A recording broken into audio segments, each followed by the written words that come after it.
is a big setback to Nitish Kumar.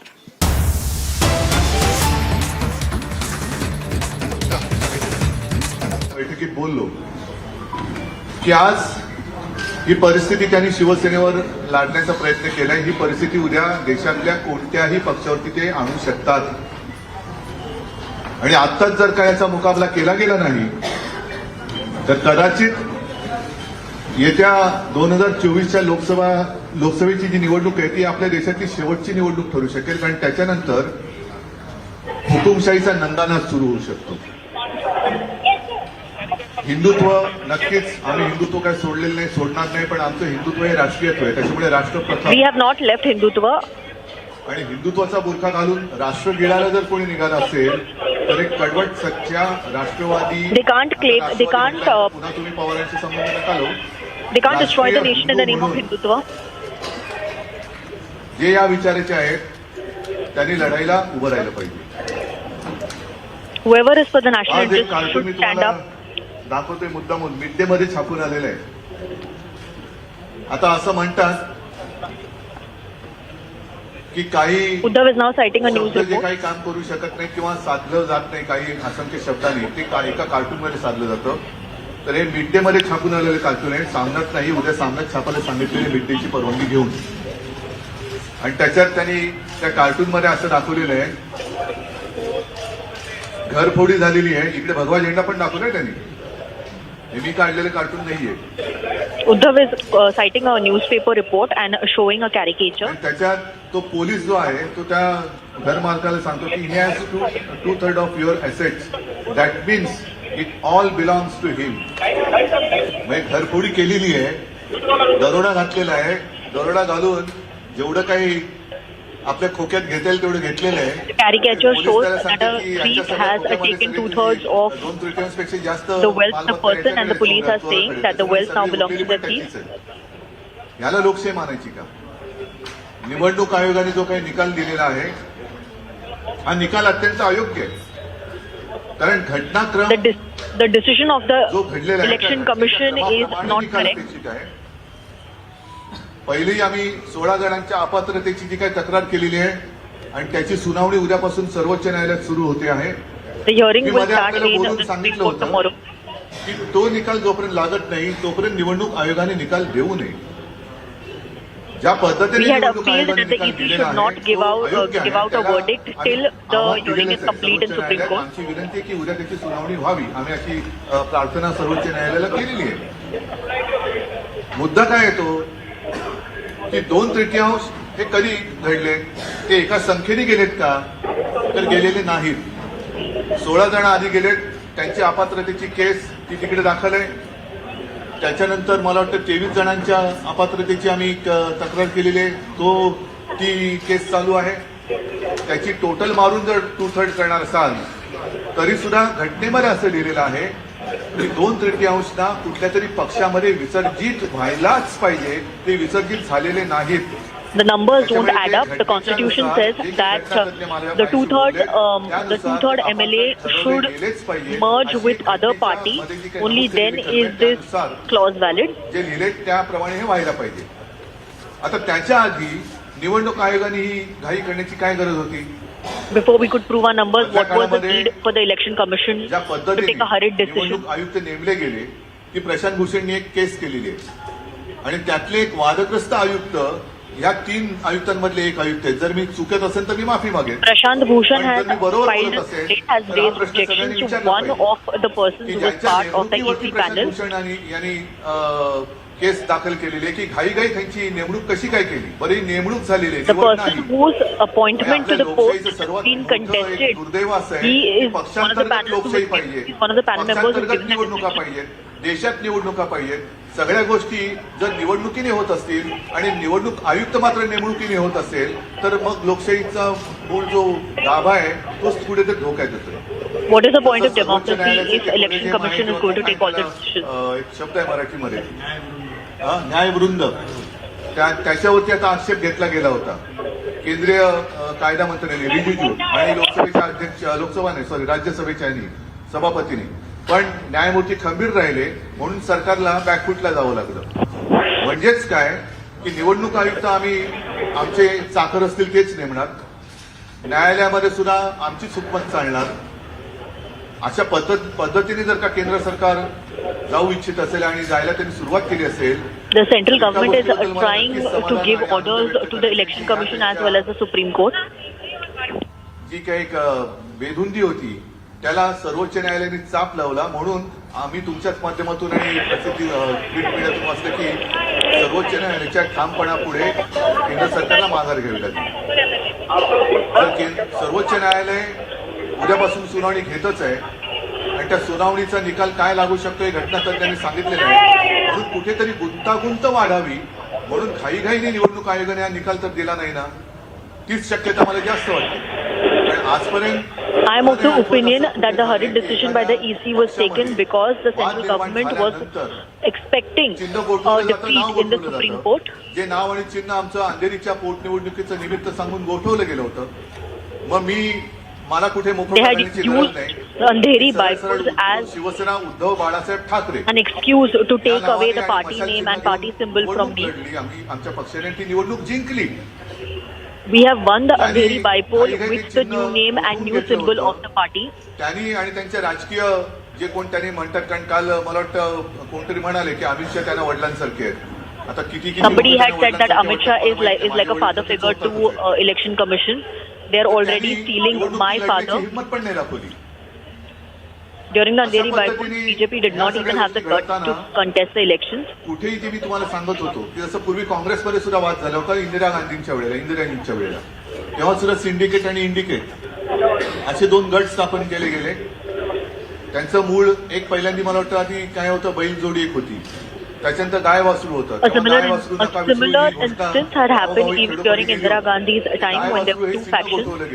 मग इंदिराजींनी हात घेतला आणि मग ती हातची सफाई इतके वर्ष सगळ्यांनी बघितली. समाजवादी पार्टीच्या मध्ये जेव्हा हा वाद झाला होता त्यावेळेला समोरचे जे होते त्यांनी मला वाटतं तो दावा दिलाच नाही, कोर्टात ते गेलेच नाही. त्याच्यामुळे ते नाव आणि चिन्ह अखिलेशने मिळालं.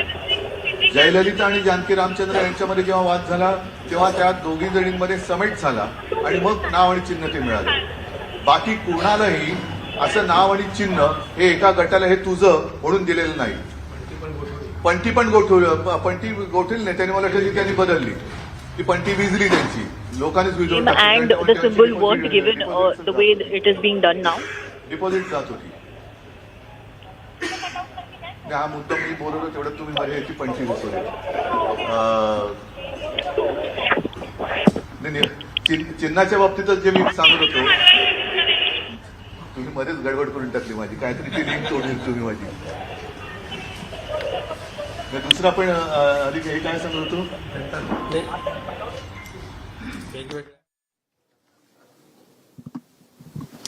All right, so desperate attempts by Uddhav Thackeray as he loses one after the other from the party symbol to the office to now the BMC, and he's going on to call Eknath Shinde a traitor in this news briefing where he's saying that his name and his surname, to be precise, cannot be stolen. His house cannot be taken away from him because that is what belongs to him. Let's quickly cut across to Krishna Hegde, who's the spokesperson of Shiv Sena. He's with us on the phone line. And really, Krishna Hegde, understandable on the part of Uddhav Thackeray, where nothing really is left to him. Everything literally after the party symbol to the office to now the BMC, where the Shiv Sena has had a clout for decades together, is now going from his hand. No relief coming in from the top court or any other route that Uddhav Thackeray is trying to take to fight this battle against Eknath Shinde. And these cries, are they falling on deaf ears? Really no way for Uddhav Thackeray now.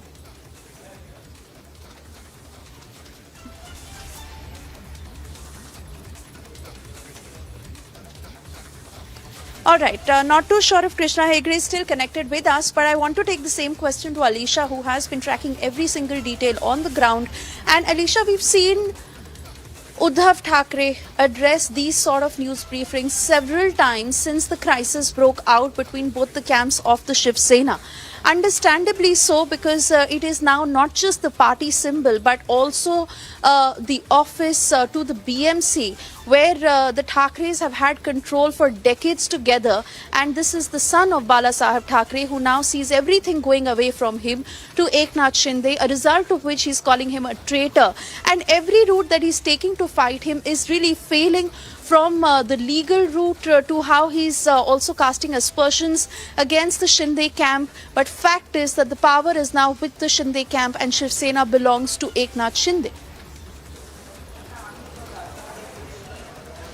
Well, of course, Vesha, and it will be also important to see what the Supreme Court will be, because I believe for the Uddhav Thackeray, the only hope is with the Supreme Court. But we even know over the decision whether to of the Shiv Sena party name as well as the symbol, Supreme Court had made it very clear that Election Commission should take a decision on it. And right after the number of days of hearing that was underway, and after which where the Election Commission has given its order clearly allotting the Shiv Sena party name to Eknath Shinde faction, the symbol bow and arrow. But now we have been seeing that step by step, because even Sanjay Sirsat, who speak to Republic, has said that it is just a step by step that they are going to take and claim over the offices, or whether the Shaka Pramukh. So even now we have been reporting right outside. It's in the BMC headquarter, where it has been said that some MLAs from the Shinde's faction is going to be here to claim even the Shiv Sena office in BMC,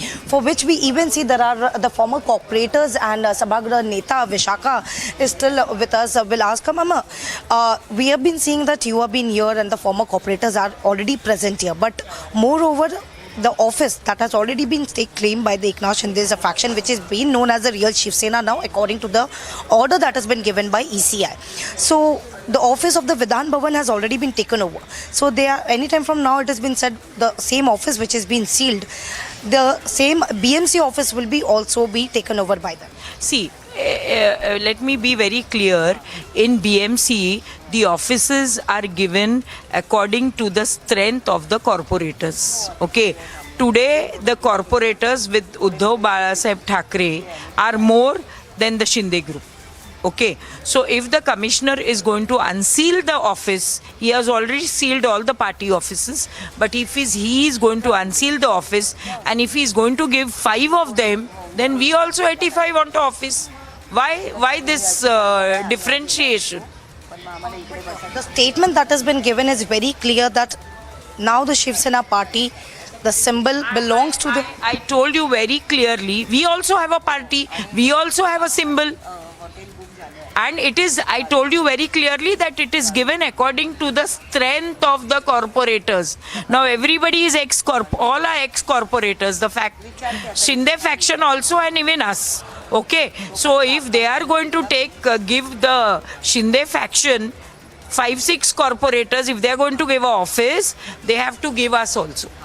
Is it something now it belongs to Shiv Sena?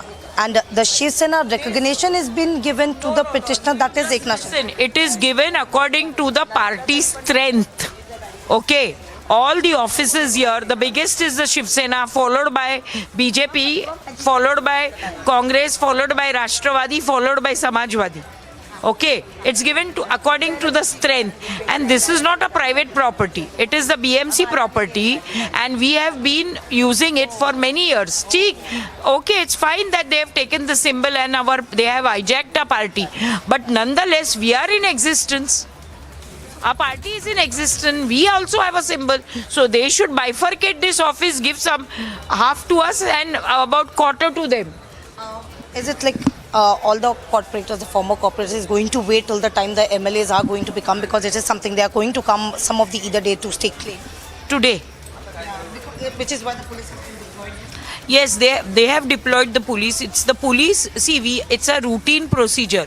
We have been coming here for the past 1 month. We have given area-wise corporators. You know, this Monday these corporators will come, Tuesday these corporators will come. So it is a routine procedure for which Sandhya Doshi and these Snehal Ambekar have come. It is when I as a leader of the house, I visit it twice or thrice a week. It's a routine procedure. When I came today outside, I saw police bandobast. So I asked them whether any VIP is going to come here. They said there is no VIP. We feel that they have taken charge of the party office in the Vidhan Bhavan. They might come here also. So last time when they had come, there was a tug of war between the Uddhav Thackeray group and the Shinde group. So they are worried. They are worried, and it's the commissioner, I believe, has brought the bandobast.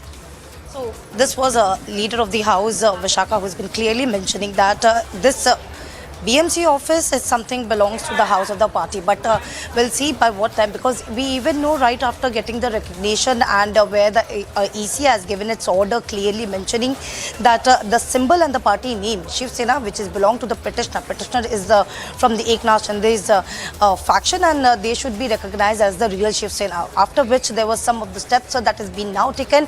At first they went to Vidhan Bhavan office, the Shiv Sena office, which was sealed during the assembly, and it was sealed during the split between the factions.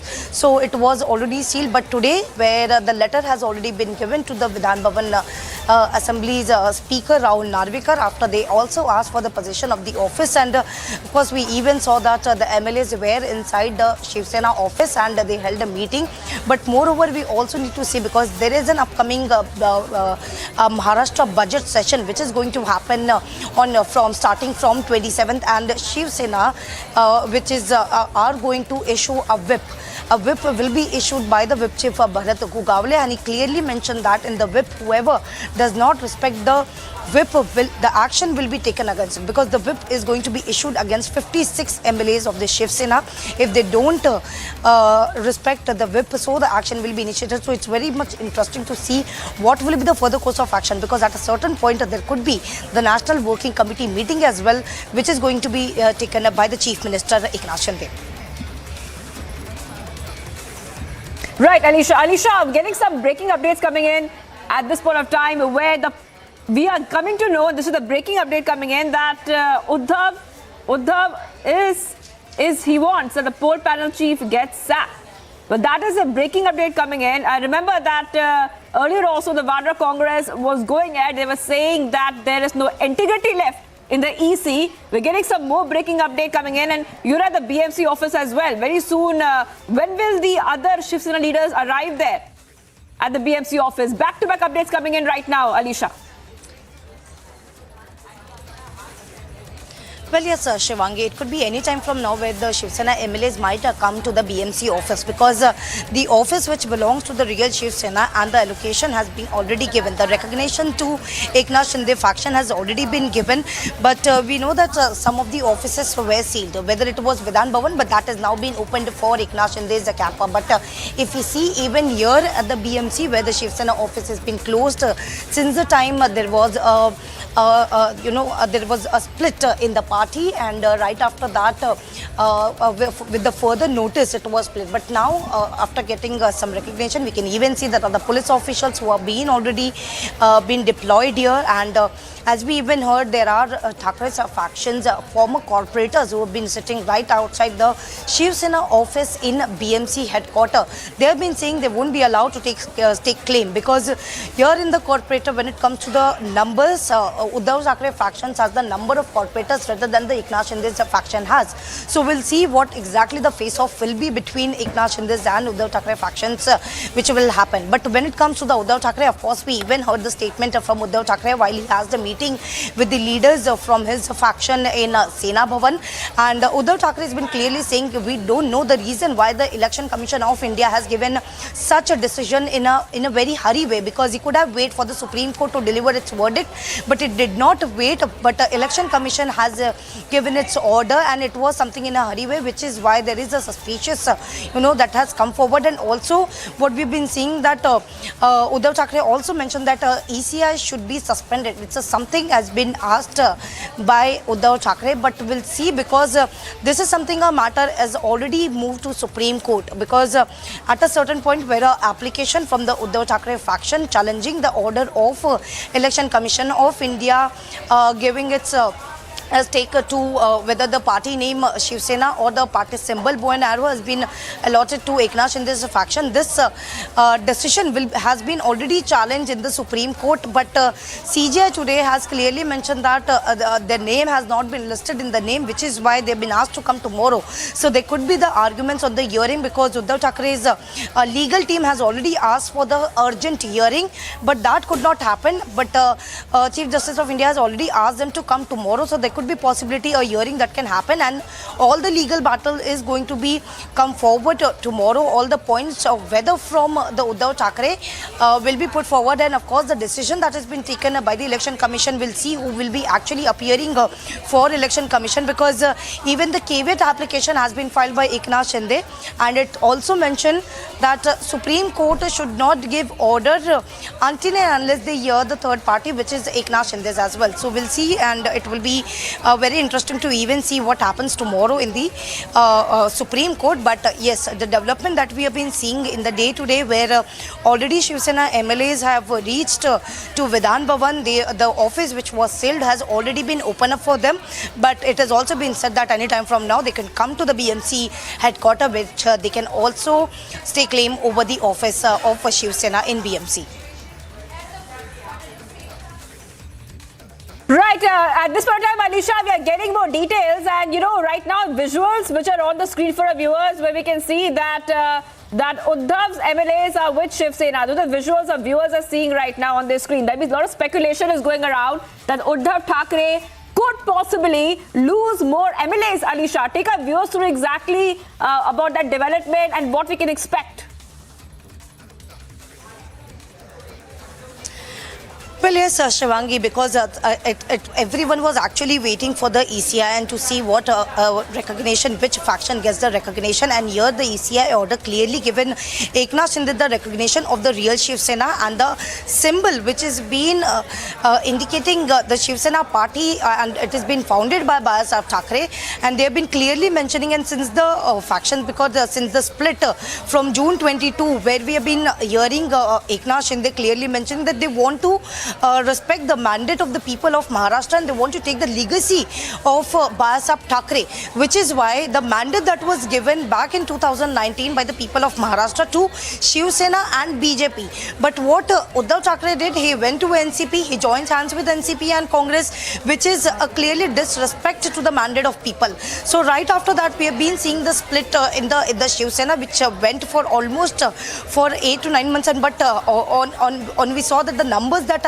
was going with Eknath Shinde, that was earlier with 40 and 10 independent MLA. In total, he got 50 MLAs, and that is when he went to the speaker and already showed that he has the number, he has the support, which is why he should be given charge as the chief minister, and they can also take claim. So we even saw the tussle that was ongoing between, and the statement between whether from the Eknath Shinde camp or Uddhav Thackeray camp. But yes, there are more and more MLAs or MPs that is going to join Eknath Shinde, and one is the picture that we can see even yesterday, where at the Shivaji Jayanti in Osmanabad, where with the cabinet minister from the Eknath Shinde's, that is the real Shiv Sena's camp, where Tanaji Sawant, where you can see there are two leaders. One is an MP, Om Rajan Nimbalkar, and one MLA, that is Kailash Patil from a Thackeray faction, has joined and been seen celebrating Shivaji Jayanti in Osmanabad with the cabinet minister Tanaji Sawant. This clearly gives an indication that there are MLAs and MP who is been willing to join hands with Eknath Shinde, which is why they have been now seeing even in the pictures as well. So this pictures is actually clearly indicating that there are more MLAs, and of course even from our sources we have this information that there are 3 to 4 MLAs that are going to join hands with Eknath Shinde. Right, and Alisha, just take our viewers through exactly what Uddhav Thackeray had said. Uddhav Thackeray has once again made an emotional appeal, and he had said a couple of things. One more time, kind of riding on high on emotions. He said, everything has been stolen from me. The name and symbol of a party has been stolen, but the name Thackeray cannot be stolen. So he made a couple of points in that press conference, Alisha. Take our viewers through what exactly he said and what are the allegations right now that he is putting out. Well, Shivangi, this is the third, third press conference that has been taken by Uddhav Thackeray since the time Election Commission has given its order. Now, talking about Uddhav Thackeray, that has been clearly questioning ECI order, saying that what was the really hurry to give Election Commission, whether the fact the case is already in Supreme Court and they could have waited for the order of the Supreme Court, but they didn't wait it for, which is why he really raises questions. But what has also been mentioned by Uddhav Thackeray, that if they can even take the party name, if they can take the symbol, but they cannot take a Thackeray, because that is something has been gifted, and I feel very lucky to born as a Thackeray. But what we have been witnessing since morning, at first it was Vidhan Bhavan office, where already Shinde's they have stake claim over the office in the Vidhan Bhavan, and they could reach even here. We'll also speak to some more Snell, if you can talk about it, because the claim that has been made and we have been seeing since months now. But now Election Commission has clearly stated that they are the real Shiv Sena. And now not only the Vidhan Bhavan office, but also the Shaka is something going to stake claim. Actually, this is a sealed office. This is not a private property of anybody. It is a property of Manpa. Okay. First of all, they have to make procedure to unseal procedure by MC only. No other can take that decision. So this is not their decision is not very well. And we are here after last 1 month. We are here. Everybody is given 1 day to come here, corporator, to help others. So आपसे ये भी जानेंगे कि क्या आप जैसे बता रहे थे कि एक तरफ बीएमसी चीफ जो है वो इस पर निर्णय लेगी, क्या इसके बारे में जानकारी बीएमसी चीफ की ओर से आपने कोई एक इन्फॉर्मेशन? नहीं, हमें कोई इंक्वायरी या उनसे इन्फॉर्मेशन नहीं मिली. हम लोग रूटीन करके आज डे हमारा था, इसलिए हम लोग आज आए थे. आने के बाद पता चला कि यहाँ पे सिक्योरिटी ज़्यादा दिखाई दे रही है. उनसे बात की तभी पता चला कि उनको ऐसे लग रहा है शायद एमसी ने उनको यहाँ पे डिप्लॉय किया होगा, आने को बोला होगा, क्योंकि उनको उसकी संभावना लगी होगी कि विधानसभा में अगर उन्होंने कैप्चर किया है ऑफिस तो यहाँ पे भी आज आने की संभावना है.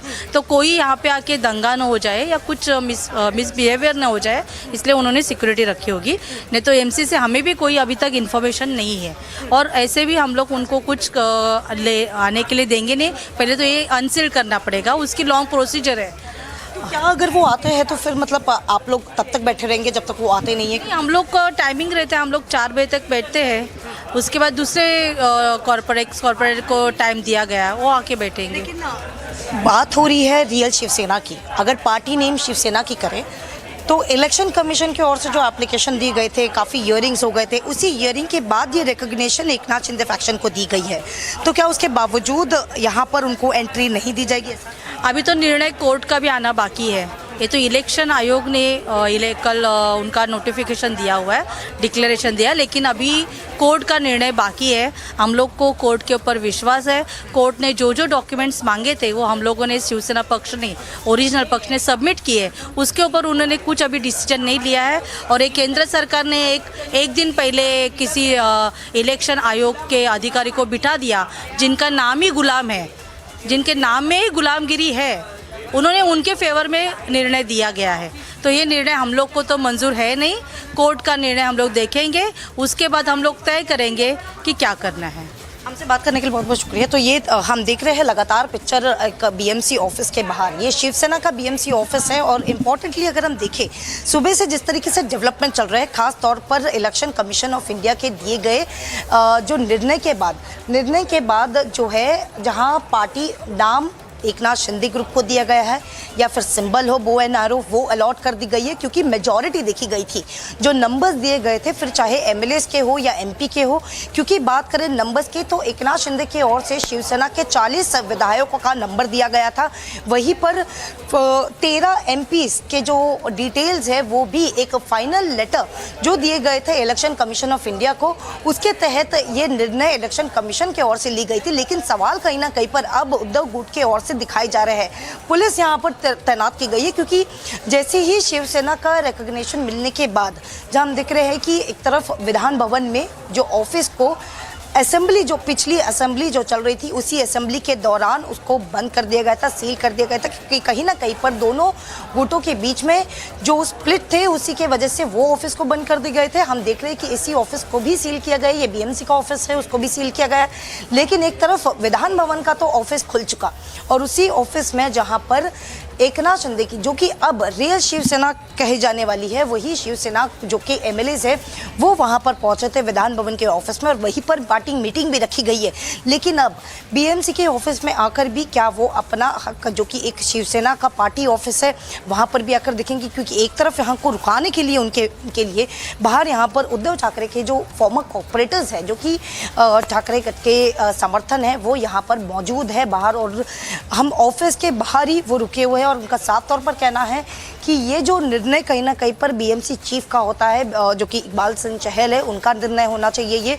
और उसके साथ ही अगर इसी निर्णय पे अगर वो फिर भी एकनाथ शिंदे को ही अगर ये ऑफिस देते हैं तो कहीं ना कहीं पर एक जो है दोनों के बीच में ज़रूर एक इंटरप्शन हम ज़रूर देख सकते हैं। लेकिन इंतज़ार वो भी कर रहे हैं, अगर एकनाथ शिंदे के ओर से अगर कोई एकनाथ शिंदे एमएलएस की ओर से अगर कोई यहाँ पर पहुँचते हैं तो हम वैसे तो पुलिस सिक्योरिटी ऑलरेडी देख रहे हैं, लेकिन इंतज़ार वो भी कर रहे हैं कि अगर ये बीएमसी जो कि हमेशा से उद्धव ठाकरे की रही है, उनके हमेशा ग्रुप की रही है, अगर उनके ओर से अगर कोई ने या फिर यहाँ पर आकर ऑफिस खुलवाने की बात की जाती है तो कहीं ना कहीं पर दोनों के बीच में आमना सामना ज़रूर हो सकता है, लेकिन ये देखने वाली बात होगी।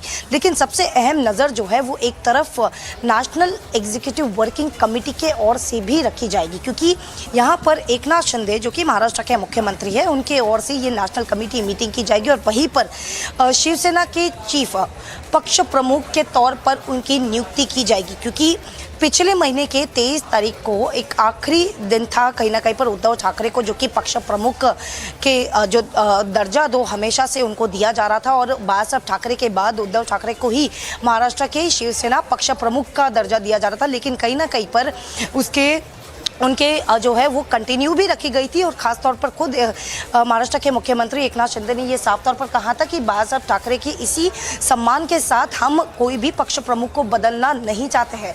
लेकिन अब कहीं ना कहीं पर ये देखा जाएगा कि जो नेशनल कमेटी मीटिंग होगी, जो कि उस मीटिंग में खुद महाराष्ट्र के मुख्यमंत्री एकनाथ शिंदे मौजूद रहेंगे, उसमें कहीं ना कहीं एक पक्ष प्रमुख को भी चुना जा सकता है, और वो पक्ष प्रमुख कोई नहीं लेकिन एकनाथ शिंदे हो सकता है। लेकिन ये सभी डिसीजन उस मीटिंग में ली जाएगी जो आने वाले दिनों में होने वाला है। या तो बताया कि सबकी नजरें जो है वो महाराष्ट्र के बजट सेशन पर भी रहेगा, क्योंकि इसी बजट सेशन को लेते हुए सभी 56 एमएलएस को व्हिप जारी किया जाएगा। क्योंकि व्हिप चीफ भगत गोगावले ने जहां पर मीडिया से बातचीत की मीटिंग के बाद, और ये साफ तौर पर कहा है कि एक आधिकारिक तौर पर जो एक व्हिप जारी किया जाता है वो व्हिप सभी 56 शिवसेना एमएलएस को दिए जाएगा, और अगर उनमें से कोई भी एमएलए मौजूद नहीं रहता है या फिर व्हिप का सम्मान नहीं करता है तो उसी को लेकर कोई ना कोई कार्रवाई की जाएगी। जो डिस्क्वालिफिकेशन या खेल शुरुआती तौर पर उद्धव ठाकरे की ओर से किए जा रहे थे,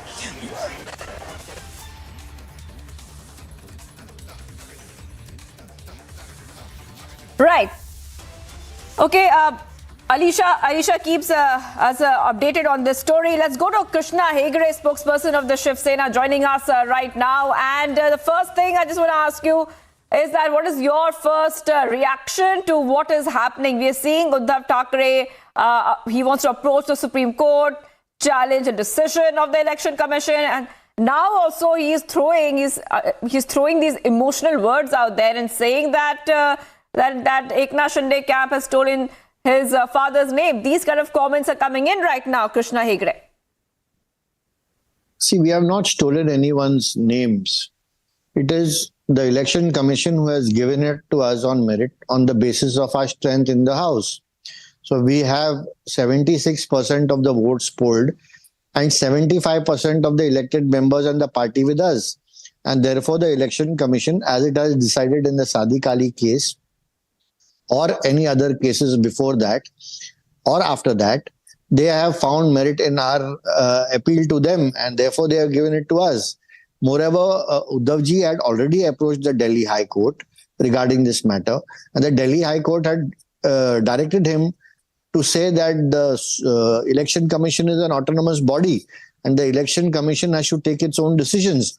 And that is how, after deliberations, after all records were placed before the Election Commission took few months to decide this, but eventually decided it in our favor. And moreover, I would like to say that since most of the elected members, most of the state presidents, most of the executive committee members, and most of the members of the Shiv Sena are with us, we are obviously the Shiv Sena, and that's what the Election Commission has stated yesterday. And we have been saying this from the first day. Moreover, there is no question of stealing anything from anybody, because all these people have worked with Sammanya Balasaheb Thackeray ji for the last 35, 40 to 50 years. And some of 3-4 of them are even founders of the party from that time. Rest have been working for 30, 35 years along with Sammanya Balasaheb Thackeray ji. And therefore, we are part of one family. And obviously, it is not only an emotional appeal, but it is also the people of Maharashtra will see that in 2019, we followed the ideology of Hindutva along with BJP and asked votes in the name of Hindutva under the leadership of Shri Narendra Modi ji. And, as an inspiration, Bala Sahib was always there with us. And today in after 2019, Uddhav ji broke away from the ideology, broke away from the alliance, went to the Congress and the NCP and joined hands with them. And now he is crying foul. I don't think this is the right thing to do, because he cannot go back in 2024 and say that I am following a Hindutva ideology along with the Congress. People are not going to accept that. That is a huge drawback for him. And today, with the strength of the party, of the elected members and otherwise, the Election Commission has said that since we are the Shiv Sena, we will have our offices both in the Vidhan Bhavan and earlier it was there in the Lok Sabha, then in the Vidhan Bhavan, and similarly in the BMC. So I think it is a natural process. Uddhav ji will also have to apply for his office, and he will get a separate office if he applies for an office.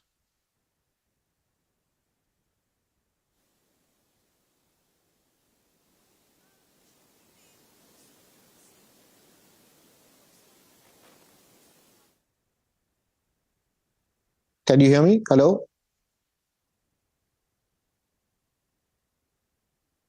Hello?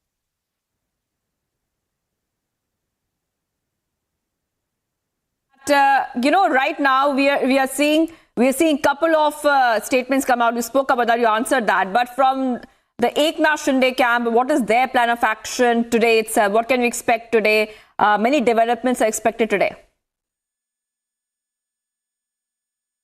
Since the Election Commission has directed us, we will follow the Election Commission's guidelines, and we will stake claim to the office in the Vidhan Bhavan as well as the BMC, which I think our people are already doing.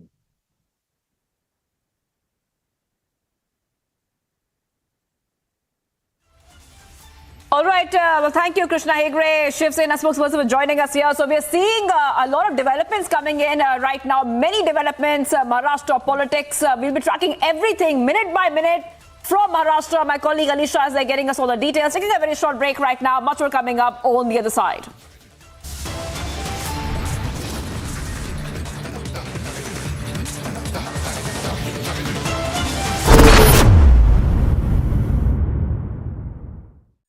What does the Hanuman with his mace and that tail signify on the tail wing of the HLFT 42? What is that? It signifies strength. There has been a lot of controversy about the picture of Hanuman which was present there, which has now been removed now, which shows that the storm is coming as well. The HLFT 42, there was a picture of Lord Hanuman there, creating a lot of controversy. It was in theme with the design of the structure, but why the sudden decision by the HAL to remove it? No, it was in theme. It has nothing, no specific reasons for putting it over there. What made them get so defensive and change their mind to the point of erasing the Hanuman logo? You can't remove a logo of a god. The Hanuman logo must be brought back.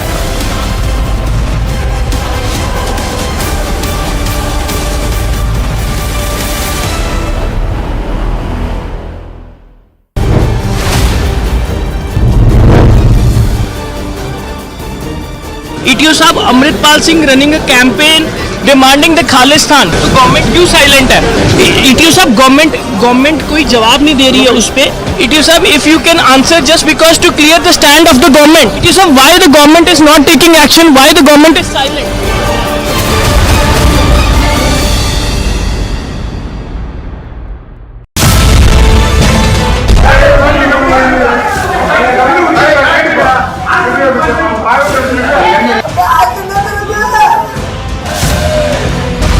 இது நடந்துட்டு அப்புறம் இவங்க சின்ன சாமி எடுத்தோடனே செருப்பு எடுத்து கையில காமிச்சிருக்காருக்கா.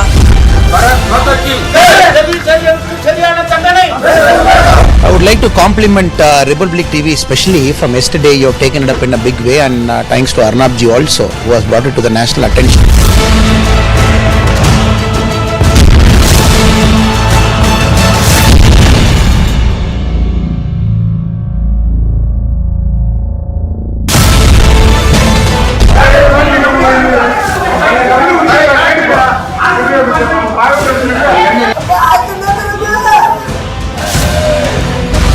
இது நடந்துட்டு அப்புறம் இவங்க சின்ன சாமி எடுத்தோடனே செருப்பு எடுத்து கையில காமிச்சிருக்காருக்கா.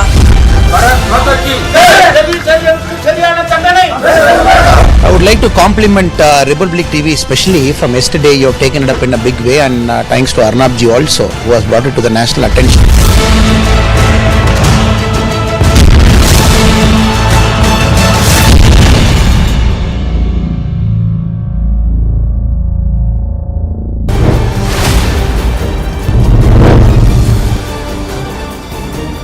ETO साहब Amritpal Singh running a campaign demanding the Khalistan, तो गवर्नमेंट क्यों साइलेंट है?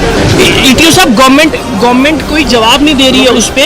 ETO साहब if you can answer just because to clear the stand of the government. ETO साहब why the government is not taking action, why?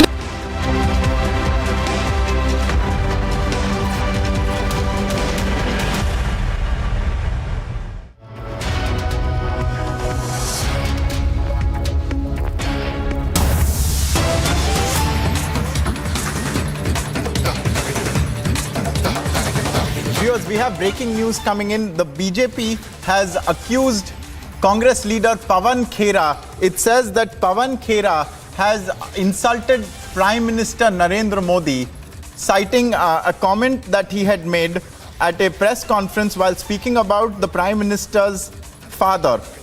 This is during the demand for a joint parliamentary committee into the Adani Hindenburg row. Pawan Khera had made a remark. He had mocked the Prime Minister's late father, and he had inserted a name into the Prime Minister's full name while making a jibe. The BJP is absolutely aghast at this comment that has been made, this controversial comment by the Congress leader in the guise of a political attack, and it has questioned Pawan Khera.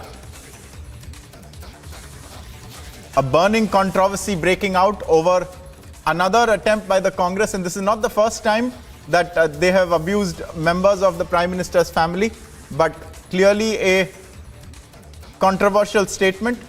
Let's listen in first to what Pawan Khera had said.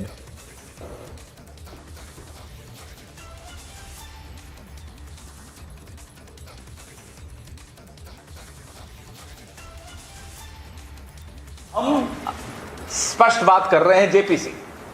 हम कह रहे हैं संसद में आप चर्चा से क्यों भागते हो? हम कह रहे हैं जेपीसी की मांग से आप क्यों डरते हो? जब नरसिम्हा राव जी जेपीसी बना सकते थे, जब अटल बिहारी वाजपेयी जी जेपीसी बैठा सकते थे, तो दामोदर दास मोदी को क्या प्रॉब्लम है? गौतम दास है दामोदर दास, सॉरी, नाम भले दामोदर दास है, काम गौतम दास का। That's true. Ji,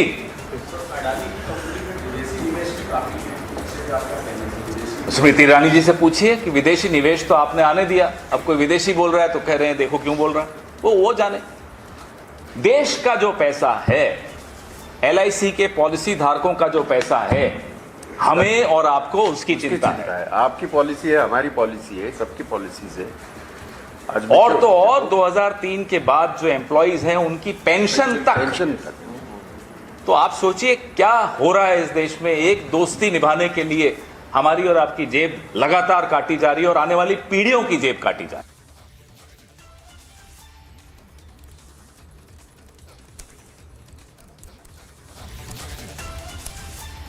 So there you just heard Pawan Khera at this press conference where he not only insulted the Prime Minister's late father and made a political jibe over it, but also then seemed to chortle about it and unabashedly repeat it and turn it furthermore into a topic of disregard, a topic of sniggering, a political attack. Clearly, this is after the Congress tried to continue to make hay over the Adani row, but clearly they have misstepped in this case, or so the BJP feels, because the BJP is absolutely aghast at this comment, which it is calling an insult to the Prime Minister's late father. You just heard there Pawan Khera first making a show out of confusing what the Prime Minister's full name is, and then when it appeared accidentally or otherwise that he had landed some kind of political pun on it, doubling down. Let's listen in now to what the BJP had to say in response.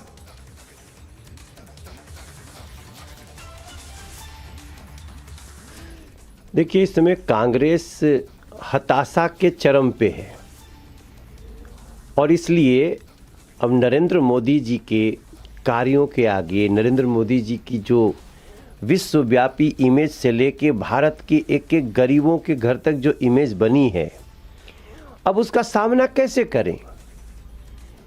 संसद में बहस हुई तो नरेंद्र मोदी जी बोलते समय पूरा उनका कांग्रेस का काला चिट्ठा उजागर कर देते हैं, इनको भागना पड़ जाता है। तो अब कांग्रेसी लोग पवन खेड़ा जैसे लोगों को आगे करेंगे और गाली दिलवाएंगे। कोई बात नहीं, आपको गाली दे करके नरेंद्र मोदी जी को, आपको नरेंद्र मोदी जी की माता जी को गाली दे करके संतोष मिल रहा है ना, आप संतोष करो। हम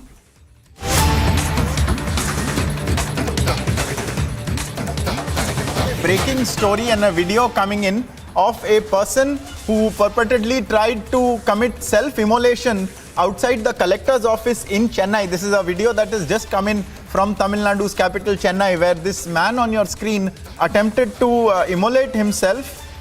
This happened, video has been recorded of an incident that took place on the 18th, and thankfully water was poured on him, so he did not in fact set himself ablaze.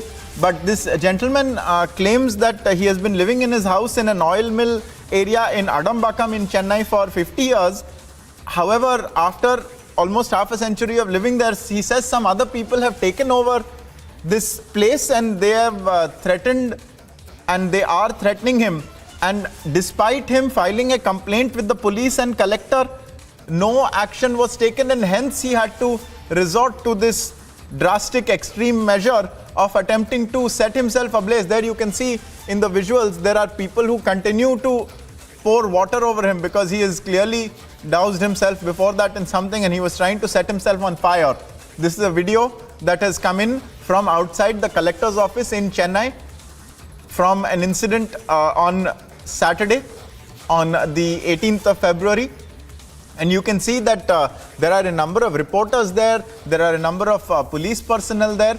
This is a man who has been living in a place for half a century, and he claims that someone is trying to evict him. We have Varshini joining us. Varshini, tell us about this incident and what is the allegation that the gentleman is making, and is anyone looking into it? Is someone trying to steal his property? Well, if you see, this is definitely a very shocking incident that has taken place in Chennai, where a 54-year-old man who's been living in that particular area, particular land in which his house has been for the past 50 years. And we also received details about how he was made to move out of the land. He was threatened to move out of his own house, which he has been living for the past 50 years in. And this man claims that he has been threatened by a DMK councillor belonging to the 189th ward in Chennai, a DMK councillor called J.K. Manikandan, who's the one who has been directly involved in him being evicted from his own house. And this is the claims that this man is being put. And since he had tried to self-immolate himself in front of the collector's office, this issue has now surfaced, and this video has also now surfaced where it is all very clearly seen. The police and the other personnel trying to, stop him and pour water on him and try to stop the whole incident from happening. But the situation is that these claims are being put out by this 54-year-old Gunasekharan, and the DMK councillor J.K. Manikandan has also not been available for a comment on this, which we are trying to get. And the documentation and other things are being checked and verified as of now. If it whether really belongs to Gunasekharan or not is what the police side of the investigation also tells us. Varshini, stay with us. We have Narayan Tirupati, BJP leader from Tamil Nadu, joining us right now. Mr. Tirupati, what is your takeaway from this incident? What do you have to say about what we've seen just now? That is how Gundagiri Raja is happening in Tamil Nadu. We saw that an army man was stabbed to death and he was literally beaten to death by a DMK councillor. Now, a person's house was, targeted and this Kata Panchayat is going on there. So the Gundas of DMK is trying to take away the lands and houses of ordinary people. So we strongly condemn this. And we want the Chief Minister to immediately intervene in this and stop all these kind of thug activities by the DMK in Tamil Nadu. What are you specifically demanding for? Are you asking for a probe in the matter? Are you going to protest? Is there any specific demand? We want the police to act immediately, arrest those people, and we want the DMK members, DMK leaders, to refrain from doing all these atrocities in Tamil Nadu. All right. Mr. Narayan Tirupati there of the BJP in Tamil Nadu speaking to Republic about this immolation bid that we've seen. Mr. Tirupati, you are speaking of a state of lawlessness right now. In this example, this is an incident that took place 2 days ago. I'm told Varshini is live with us as well. Varshini, you are speaking, of course, about the BJP also taking up this matter. Whom does this house belong to? If he has been living there for 50 years, then doesn't that give him some kind of right over the property? And also, can a DMK councillor simply evict him from the house? Well, absolutely, yes, that is exactly the questions that are being raised by the BJP, particularly the BJP state chief Annamalai has spoken about this incident and taken to his Twitter handle where he's spoken about how this is a very lawless and Varshini, do hold on. We have Kovai Satyan on the phone line with us. Mr. Kovai, what is your takeaway from this incident? A man has tried to commit suicide essentially, and he has blamed the DMK of taking over his house. Our leader, Boris Televiano, constituted a land-grabbing cell and thus we retrieved almost thousands of crores of lands taken away from common man by DMK while they were in power from 2006 to 2011. Land grabbing is the flagship of all the schemes of DMK, all the corruptions of DMK. Despite the plethora of corruptions, land grabbing and lawlessness will top the list, will top the chart. And this incident of throwing away an octogenarian, by taking the law into their own hands, shows that the land grabbing is kick-started again in this DMK rule. Is the AIDMK going to put up a protest over this? Is this something that you are trying to put political pressure on the DMK to resolve? We will definitely put pressure on this DMK to go by the books of law. And we'll definitely tell them not to take law into their own hands. As we have been saying for quite a long time. And our leader will make an appropriate statement on the same. But it is a norm and it is a culture of DMK to take the law into their hands. And land grabbing will top all these camps of DMK. The person here who has purportedly been evicted, he says that he has complained to the police. Now, why would the police not look into the matter? Police will never look into these complaints because they are puppets in the hands of DMK.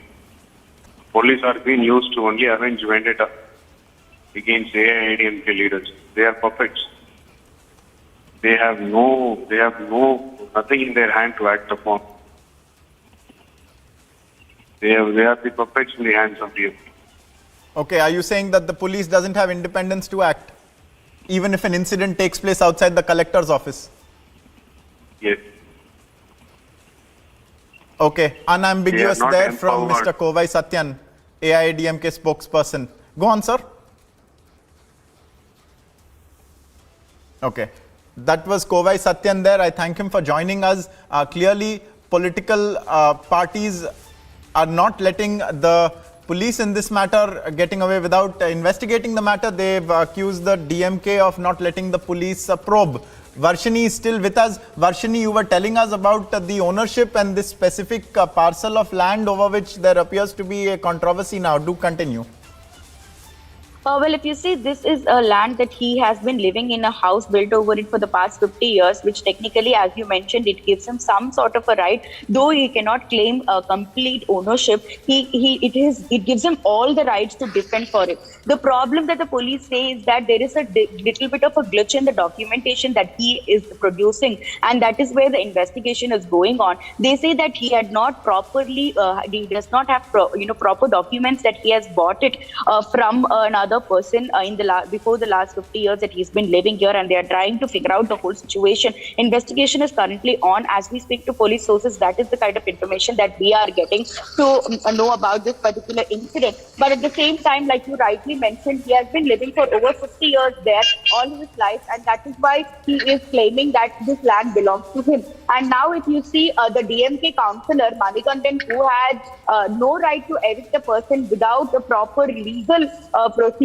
and proper legal proofs saying that he does not own that piece of land, a DMK councillor cannot just like that go and threaten a normal man living in a house for over 50 years to move out of it or to leave the place and evict him from the house. And that is exactly the man's claims right here about how abuse of power is what is happening, and he has become a victim for the abuse of power that is going on in that particular ward, particularly the 189th ward in Chennai, where he belongs to, where he lives. And these are the claims that are being put up, and police investigation is what is going to give a perfect answer, befitting reply for this whole situation right here. And if the investigation can be proved in the man's favor, then definitely he cannot be evicted from the house, be it by the DMK councillor or anybody else higher in power. But as of now, we need the police investigation to come out, the report to come out, so that we can understand whether this man belongs, this land belongs to this man or not.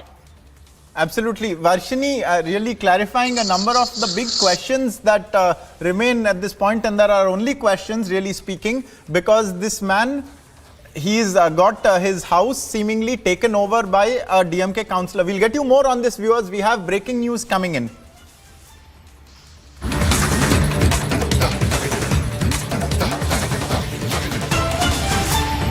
These are visuals coming in from Firozpur in Punjab, where a woman can be seen being attacked by armed men. At least 4 to 5 armed men are seen attacking a woman. They came purportedly carrying swords, and you can see those very graphic visuals of a woman or a person clearly lying flat on the road, being beaten by someone with a weapon that resembles a sword. And then you can see these assailants driving away on their bike. There is a big crowd there, and there is a person lying on the road who has been hit very, very hard. And then at least on 2 bikes, the assailants seem to go away. The victim has purportedly sustained head injuries and has been shifted to hospital. The police has registered a case, we are told, and is on the lookout for the accused. This is a daylight attack on a woman that has taken place in Firozpur in Punjab, caught on camera entirely at a busy crossing with at least a dozen people who can be seen on the screen. Now, many of them are just standing on the side, not intervening, but there is someone who has been hit very badly, and while she was on the ground, she was beaten even more. And then on at least 2 bikes, these assailants appear to flee the spot in different directions, clearly trying to make sure that they evade the police. The police, we are told, has filed a case. and is on the lookout for these men, these attackers. Once again repeating, these are visuals that are coming in from Firozpur in Punjab, where a woman was attacked. We have Amandeep joining us. Amandeep, what is the condition of the person being attacked? What exactly transpired here? What was the motive, and where are the accused? Well, Ankit, so far the victim is in a very critical condition and she has been shifted to the Faridkot Medical Hospital, and even she has received the head injuries as well as sharp blunt cuts on the arms as well, just because she has been attacked by the swords. And even now the police is trying to hunt in nearby the area, and they are collecting the CCTV footages also at the nearby area, just because this incident reported in a broad daylight in a full public view. And even what we are getting to know, that cops were standing just few meters away where this entire attack happened, just because it is in the mid of the road among the crowd, where the female who was returning from the court to her home, and in the midway she was being interrupted and attacked with these bikers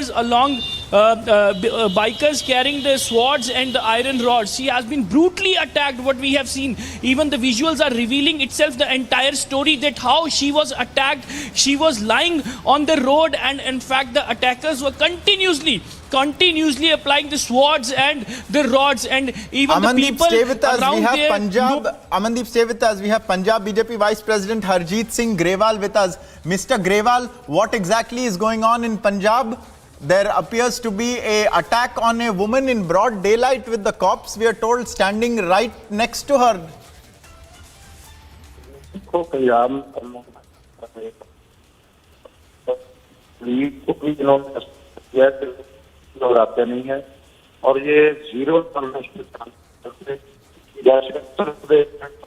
Mr. Grewal, we appear to have a troubled line with you. We'll just try and sort that out. That was BJP Vice President for Punjab, Harjeet Singh Grewal, whom we had posed that question to on this terrible visual that has come in of a woman being attacked in broad daylight by at least 4 attackers, one of whom is wielding a sword. She is critical. We have Amandeep still with us. Amandeep, you're saying she was attacked while on her way out of a court complex.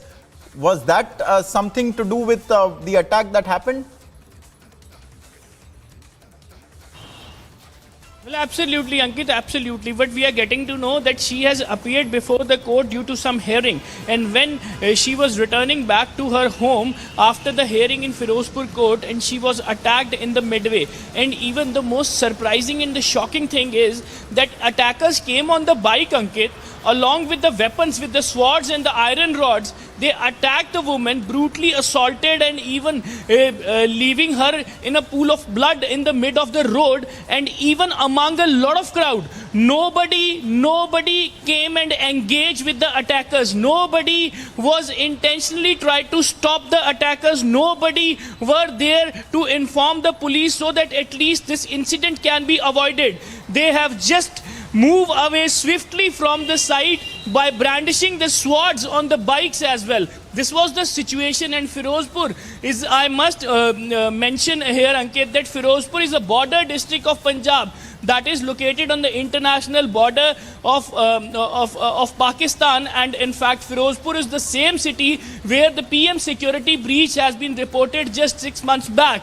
And even now, in a broad daylight, where the law of the land, is there any kind of impression of the police among these attackers? Is there any kind of law in Punjab? It is a kind of lawlessness situation in the Punjab, where the people are coming openly, attacking with the swords and moving away very swift manner. And now the police is investigating the matter. They are trying to procure the CCTV footage in the nearby areas so that at least their movement can be identified. And even they are also questioning the onlookers who were present at the spot, and they are trying to identify the registration number of the bikes on which the attackers moved away from that spot. Amandeep, just a second, hold your thought. We once again have Harjeet Singh Grewal, Punjab BJP Vice President with us. Mr. Grewal, you were telling us about this state of lawlessness in Punjab.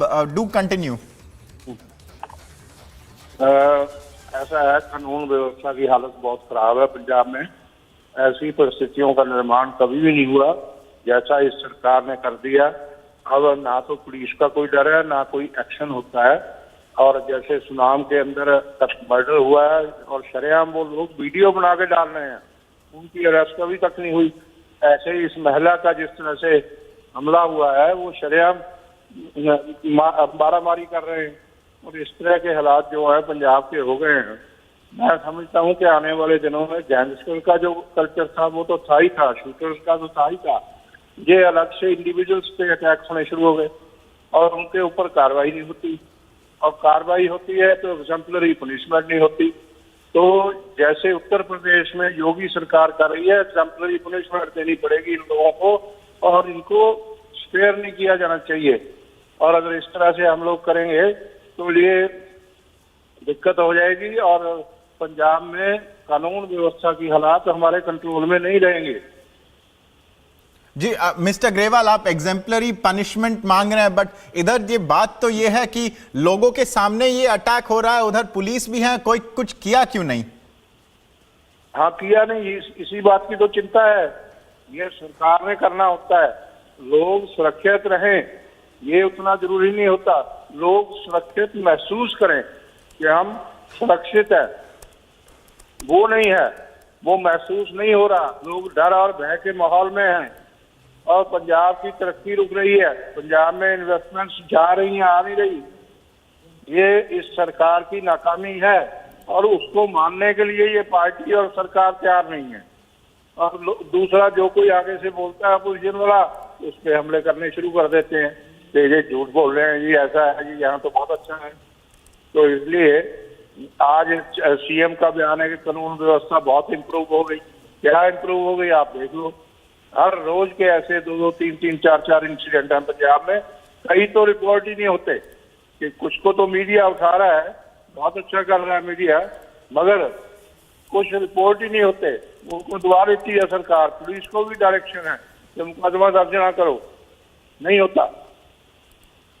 Ji, Harjeet Singh Grewal, BJP vice president for Punjab, demanding exemplary punishment in this matter. Viewers, we have breaking news coming in from the war zone, that is Ukraine. US President Joe Biden has landed in Kyiv. Joe Biden, the President of the United States, has made a surprise visit to Kyiv. This is just days before, you will remember, the anniversary of the war beginning. So as this war turns almost 1 year old between Ukraine and Russia, the US President has now landed at what many would claim is ground zero in Kyiv. We've seen how the alternate has happened already. Zelenskyy has visited him in DC. Now Joe Biden has made a big statement by himself landing in Kyiv, clearly demonstrating America's support to Ukraine 1 year into this war. This comes at a time when Ukraine is increasingly looking to acquire more and more weapons from its NATO allies. It is going to get a shipment of tanks for the first time from America and also from some of its European partners. It's also looking, and Zelenskyy has been quite vocal about this, looking for aeroplanes and fighter aircraft to counter Russia some more. This war has obviously gone on longer than Russia would have thought. Russia perhaps thought that it would remain unimpeded, and we have visuals instead coming in 1 year later of Ukraine still standing. It's President Zelenskyy still very much at the helm of affairs and now being paid a visit by Joe Biden. There it is, the first visual of Joe Biden with Volodymyr Zelenskyy in Kyiv. We have Niranjan joining us on the phone line. Niranjan, surprise visit by US President Joe Biden. Tell us all about it. We're getting the first pictures right now. In fact, as we speak, the first pictures emerging of Volodymyr Zelenskyy with the US President Joe Biden, who's arrived in Kyiv. This is certainly an unannounced visit, and everyone's talking about it. And this is almost about 7 to 8 minutes after there was an air alert that was declared throughout Ukraine, and the alert was also announced in Kyiv, where this meeting is taking place. So it's extremely important what has happened, and I think Russia is looking at this extremely closely. Not sure whether as of this minute they will call this some sort of an escalation, but people in Russia, the Russian government, looking at this extremely closely. But in the picture that has emerged, Joe Biden spotted in Kyiv in front of a mural, walking alongside the Ukrainian President Volodymyr Zelenskyy. So this is a big move. It's an unannounced visit, and this comes on the back of Zelensky's recent visit to he was in the UK. He's been visiting different cities in Europe, and I think we're getting in more updates. In fact, more and more videos also being accessed by Republic TV. The first video confirms that the air raid perhaps was linked to this visit of Joe Biden. Now, interestingly, like I said, there was an air raid that was sounded out across Ukraine, timed to this visit. So it's now confirmed that this air raid was perhaps in anticipation of this. We have Professor Malav Nalapad on the phone line. Niranjan, do bear with us. Professor Nalapad, the first visit by US President Biden to Kyiv since the war began, what do you make of it? What are you reading and inferring from it? Well, the fact is that just as Lyndon Johnson tied his political fortunes to the Vietnam War, Joe Biden is tying his political fortunes and possibly that of his party to the war in Ukraine.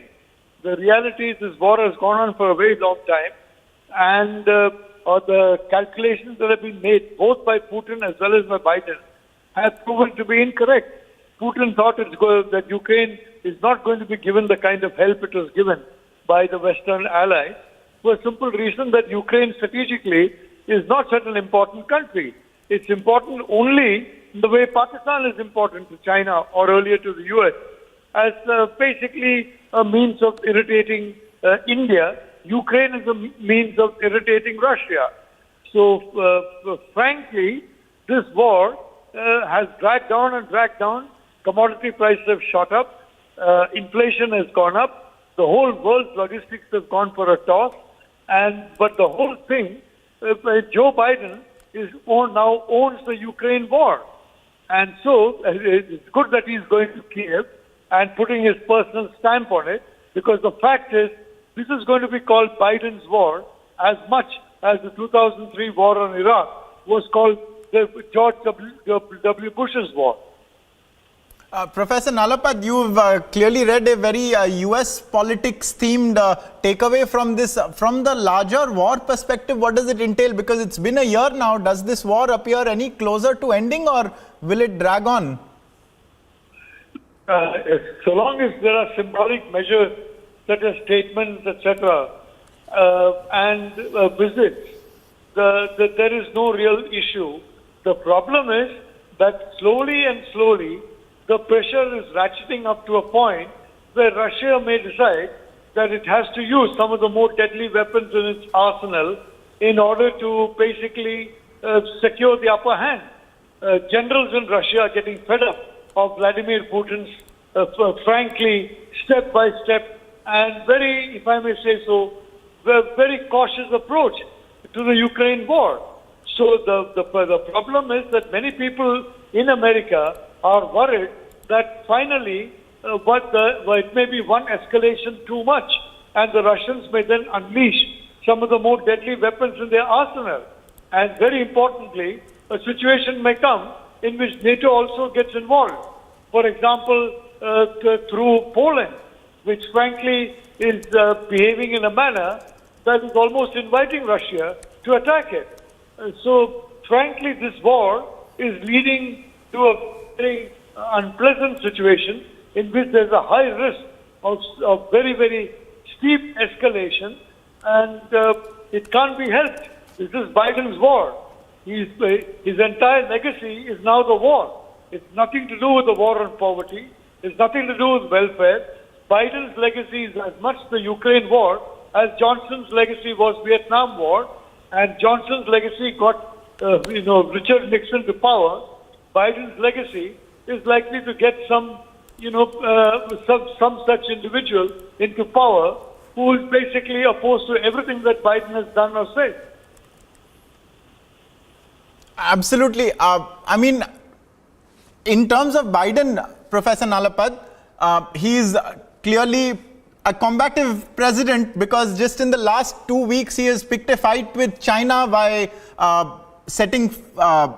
essentially blowing it out of the sky and then exploding 2 other things that were flying which he cannot describe, and now he is in Kyiv at a time when Ukraine is asking for hard weapons on the ground and in the air. You think that is perhaps on the anvil? Will the US supply Kyiv with fighter aircraft, for instance?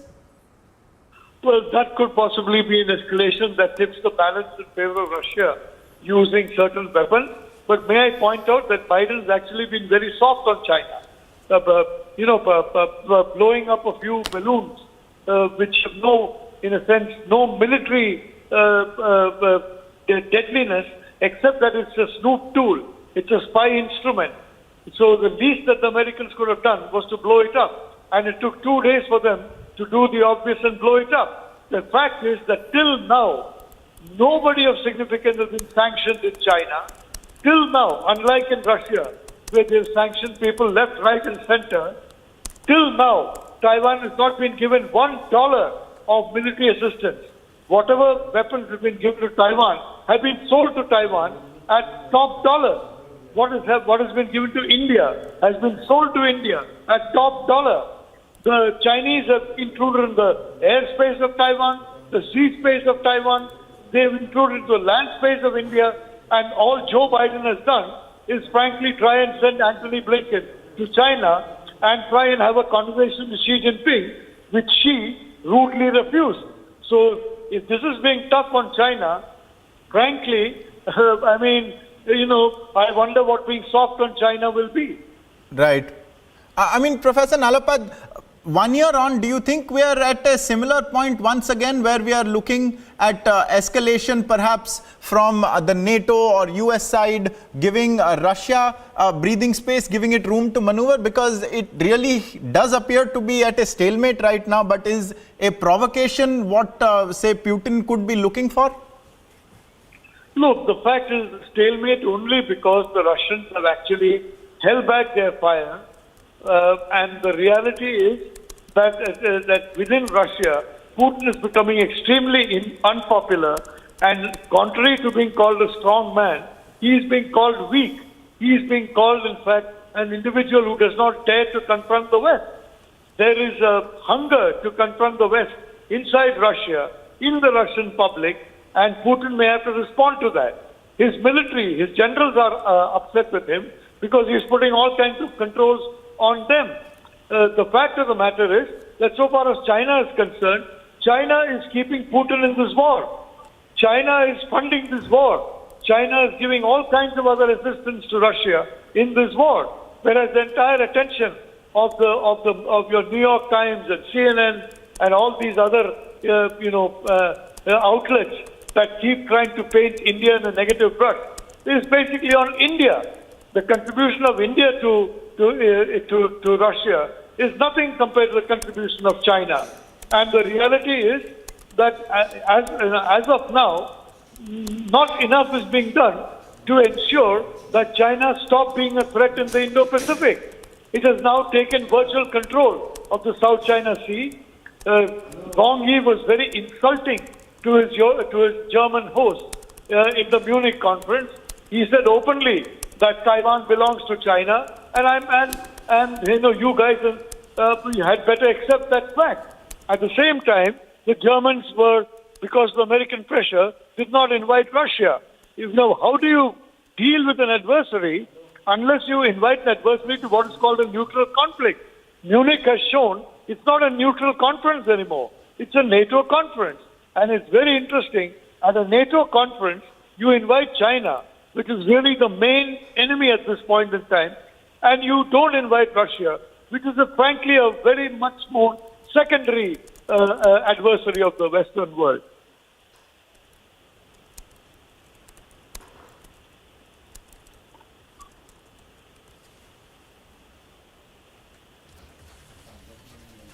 Madhav Nalapat, I'd also like to ask you that given the critical phase that the war between Ukraine and Russia stands right now, and how the US is also pushing Ukraine and Volodymyr Zelensky's administration to launch its own counterstrike and prepare its own offensive, you think this particular visit of Biden comes at a very complicated, uncertain time, and the message that also goes across to Russia? Look, I think the message to Russia has been clear from the very first days of the war.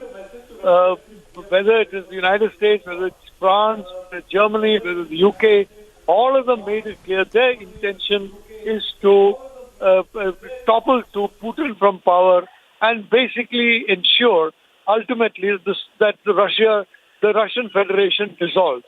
They made it clear their intention is nothing less than the total destruction of Russia through this war. So they made their intention very clear. It's another matter they haven't been able to achieve it. The problem is that after a certain point, even Putin may not be able to stop the Russians from using certain weapons, which would completely change the complexion of the war. So, geopolitical analysts are very nervous, including in the United States, including in Europe. That's why Olaf Scholz, for example, was basically giving a very India-friendly message when he talked about quoting Jaishankar and quoting India. So the reality is, I think the Europeans realized they got a tiger by the tail, and now the problem, frankly, how to let go of the tail without the tiger coming back. I think that's still possible, but after some time, the tiger is not going to, once its tail is let go, it's going to come back and attack. The problem is a one-way street. So long as the individual you're chasing is running away from you, you're okay. The minute that individual turns back and comes and confronts you and has a very deadly weapon in his hand, and Russia, let's not forget, is the most potent nuclear power in the world, well, then what do? You have nowhere to run.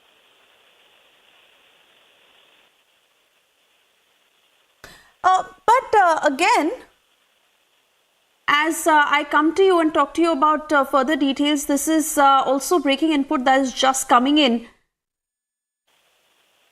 And we'll try and put out details on that. Madhav Nalapat, the support that US lends to Ukraine becomes amply clear, especially this particular picture that goes out.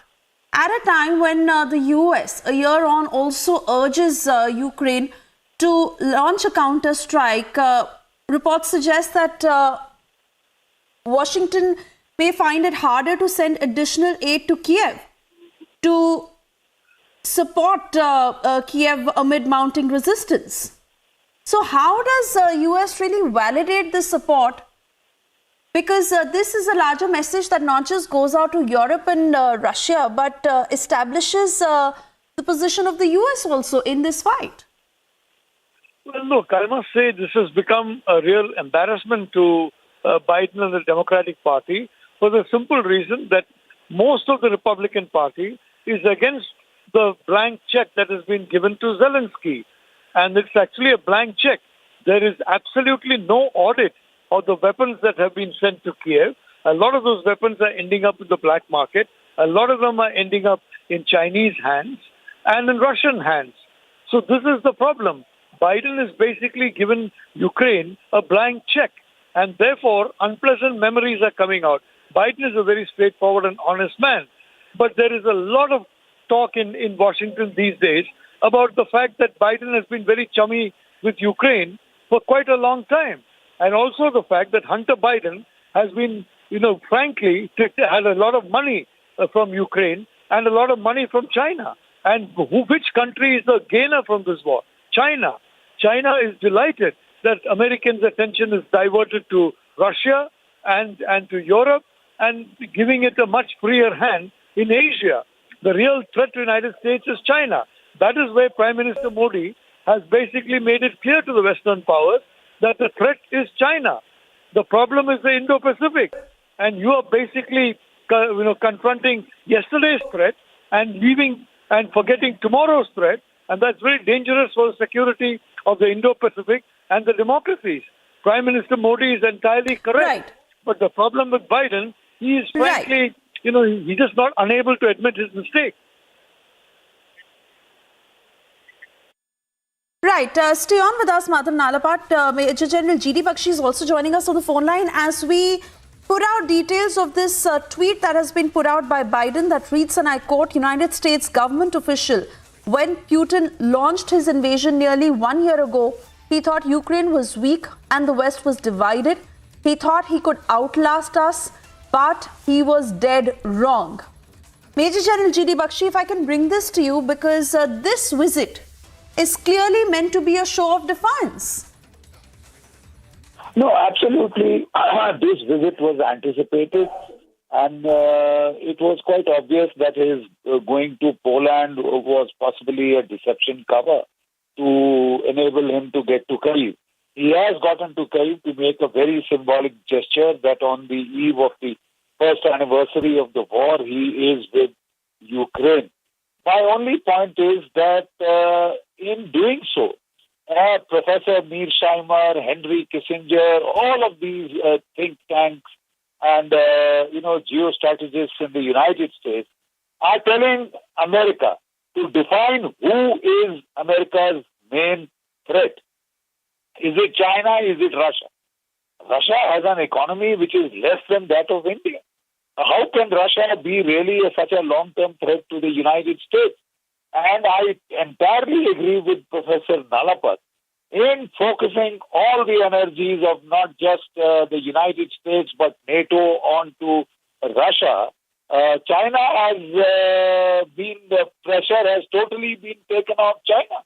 And China is now flexing its muscles in its own backyard. China is preparing, and the moment China feels it is ready by 2025 or so, they are likely to launch the invasion of Taiwan. And that is the first step which is going to be in this chain. And then they have a whole prospective plan worked out as to which country they will tackle in what time frame. A Chinese general has worked out this prospective plan till 2050. So in this strategic digression, the United States is making a huge mistake. I think even now they should pull it out because the war in Ukraine is not ending anytime soon. If anything, on the eve of the first anniversary of this invasion, it is likely to intensify. Russia has, mobilized 300,000 reservists. 80,000 of them are already inside, but about 200,000 are being trained and for a major offensive. The Ukrainian intelligence itself was saying that they anticipate a major offensive by about 300,000 to 400,000 Russian forces, which they feel are being ready. Right. They are even anticipating a renewed attack on Kyiv. Right. And Major General G.D. Bakshi, let me quickly also point out from the press release that the White House has put out, where Biden has said that I will announce another delivery of critical equipment, including artillery ammunition, anti-armor systems, and air surveillance radars to help protect the Ukrainian people from aerial bombardments. I will also share that later this week that we will announce additional sanctions against elites and companies that are trying to evade or backfill Russia's war machine. On this note, I want to bring in Roman Mova, who's a journalist from Kyiv. Roman, this very statement by Biden and the fact that he has physically come to Ukraine and meeting with Zelenskyy, validating that sense of assurance for Ukraine to take this fight ahead? It will certainly aid the Ukrainian war aim and make the place safer. But what's the rest of the question? It certainly will help the Ukraine.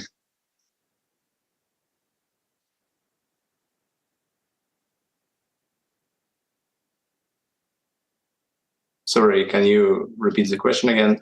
It will help the Ukrainian war effort and make the place safer. What is the rest of it? Right.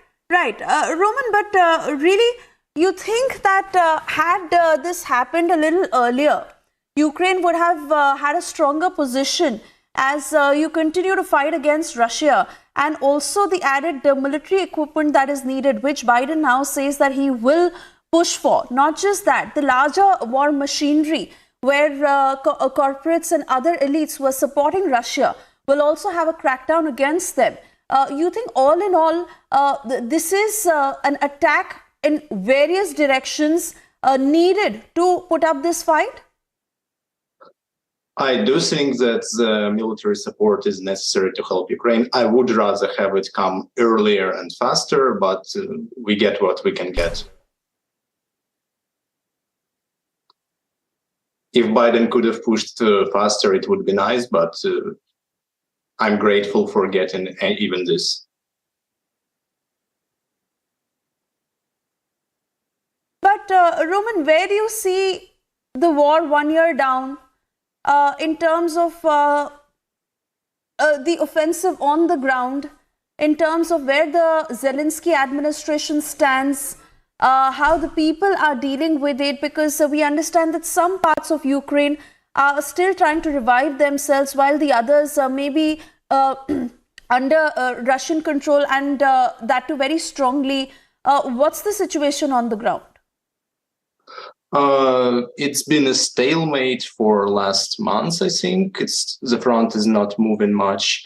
There were no large offensives. The main struggle is in Bakhmut, where it is like a trench war, and there is very little movement with a lot of deaths every day. The closer to the front line, the worse, because the artillery can hit with more various weaponry, so the shelling is more heavy.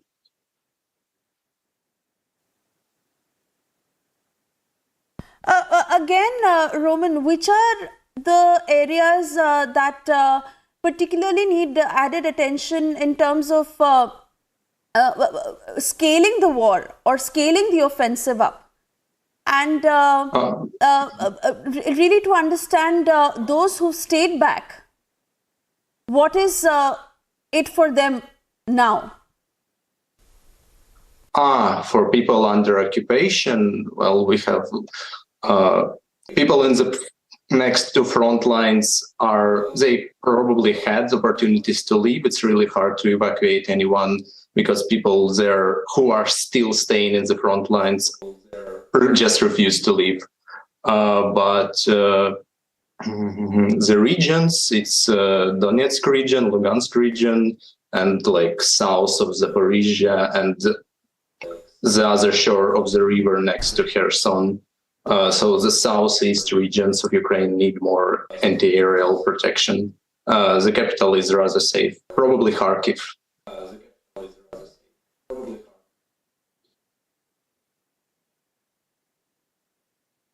All right, stay on with us, Roman, because also with us on the broadcast is Valentin Yakushik, Professor, Department of International Relations and Social Sciences, also joining us from Kyiv. Valentin, I want to understand from you, while at one end this visit can be looked at as providing further support to Ukraine, a contrarian view also is that this may escalate the war with Russia. How is Ukraine looking at it? Well, in fact, the escalation of war will take place anyway, in a week or in a couple of weeks, because now none of the parts to the war can accept truth, can accept stopping war at this point. Russian leadership tries to capture more territories. Ukrainians are prepared for a new attack.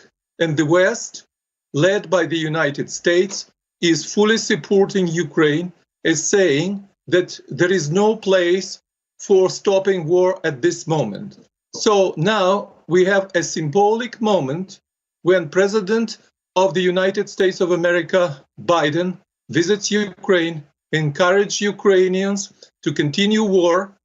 And the same thing is happening in Russia when Russian leader will talk on the 21st to the nation, and he will probably say the similar things as President Biden is saying to Ukrainians. So the tragedy in Ukraine will continue for the coming weeks and maybe months. Only after these fierce fightings, there will be seen what are the results. Either Ukrainians manage to advance in the south and to approach to Crimea, or the Russian troops will continue its advance in Donbass and in Zaporizhia direction. Only after this, the wise approach of fighting peace will take place. Now, for entailing to Indians, it's something what we know from Indian cultural tradition. It's a kind of Kurukshetra in which two neighboring and brotherly nations are fighting, and now they do not feel that they are brothers. But at some point, when there will be change of the regime in Russia, and when there is peaceful solution found for fair peace, not for the destruction of a Russian nation, as some people in the West are saying, destroying Russian into 20 or 40 nations. It's not a constructive approach, but the approach in which Ukraine, which control its territory, when Ukraine will be a multicultural, multilingual nation, and when the reconstruction of the Ukrainian economy will take place, and not only of the economy, but the reconstruction of the social life. Now the structures, the infrastructures of Ukraine are destroyed. Now we are in a tragic situation. The Russian leadership made a very serious mistake for its nation almost 1 year ago when it decided to attack Ukraine. It created tragedy not only for Ukrainian nation, but also for Russian nation. At some point, we will find a peaceful solution, fair solution, where Ukrainian social, cultural life, Ukrainian infrastructures, Ukrainian economy will be reconstructed. And we will need help from the United States, from the West, from India, from China, from the whole world. Now it's decisive moment when we need to find peaceful solution. But as I mentioned before, in the nearest weeks and maybe couple of months, it is not possible. It's a kind of Kurukshetra which we have to go through and then to find reasonable approaches in order to save Ukraine, in order to save the people in Russia, because they are in a tragic situation, and to save Europeans who are suffering from this war, who are suffering from economic problems and from the threat of a nuclear war. Nuclear war has to be avoided. And what we need now that wise people in the whole world find approaches to Ukrainians and to Russians and to Americans and to Europeans, and to explain what has to be a wise approach, a balanced approach, which saves Europe, which saves Ukraine, which saves Russia, which saves world. Because we are at the tragic situation when a nuclear war is near. So it's when Indians, you know how Kurukshetra battle was developing. On each next step, there were more and more powerful weapons used. And then most of the participants were perished, were killed. And new stage in Indian development started. We should try to avoid this kind of approach in Europe, in the center of Europe, in Ukraine, and save people from being destroyed by a disastrous war, but insane war, which started on the 24th of February last year. Valentin, you talk about a wise and balanced approach. In the midst of these developments, as we stay with these pictures and that visit, the meeting between Biden and Zelensky, also US extending a $500 million military aid package to Ukraine. How would you detail a wise and balanced approach? Because let's understand that at a time when Kyiv was woefully outgunned, Ukraine did beat and rather supersede its own expectations in this fight against Russia. Today, the US says that they will provide advanced air defense systems, tanks, military aid, and the works. You think this will help the Kyiv government and the war stay afloat with the kind of direct assistance that is coming?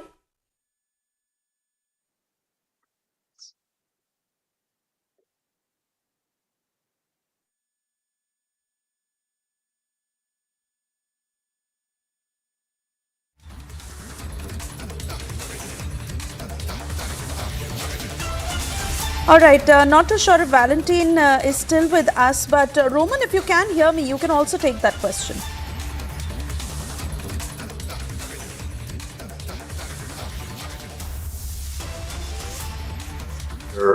Cities are more struggling with regular shelling. Kharkiv is in a very heavy state. Kherson is in a very heavy state. Zaporizhzhia is constantly shot at, and we can always use more air defense there.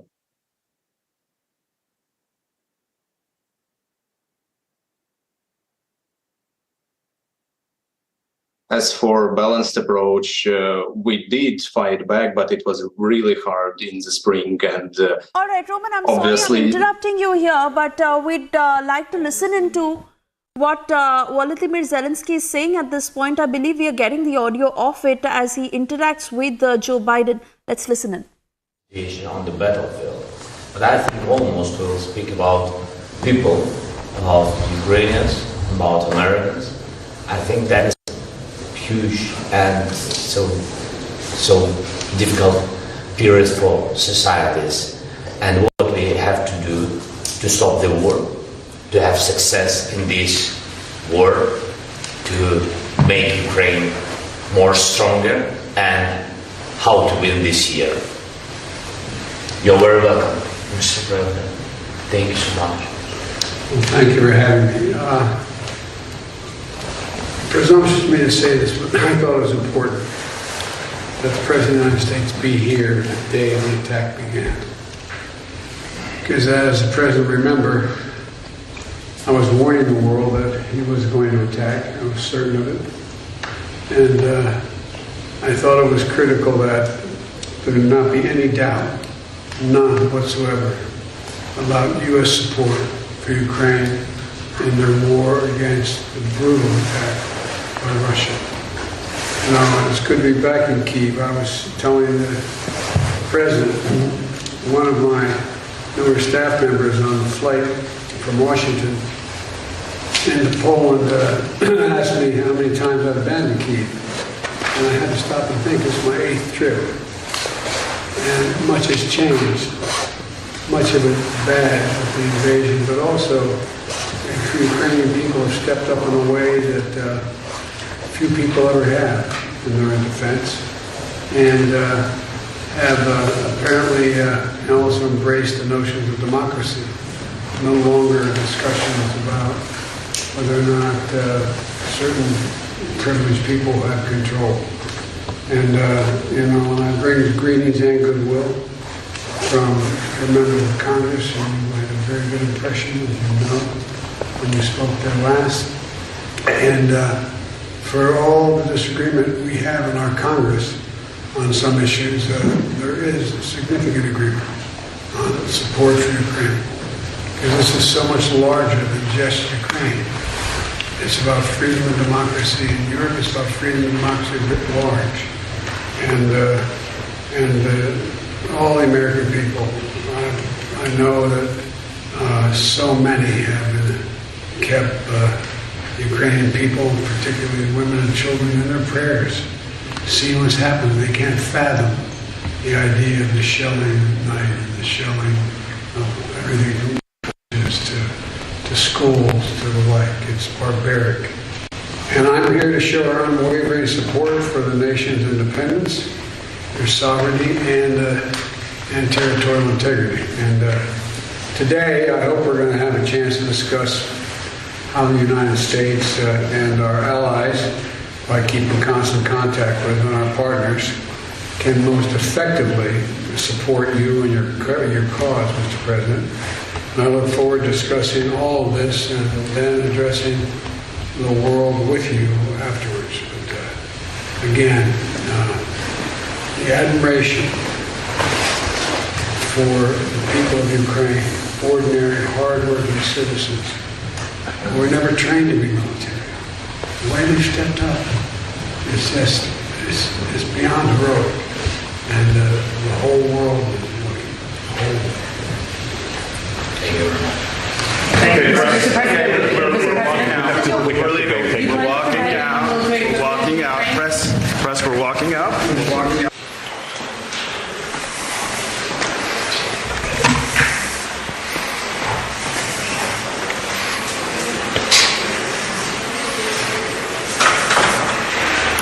Шановні пані та панове, їх високоповажність. That was the joint statement made by United States President Joe Biden and Volodymyr Zelenskyy and President of the United States of America Joe Biden. Заява президента України. Дуже дякую, шановний пане президенте, шановні пані та панове журналісти, шановні присутні, шановна команда президента Байдена.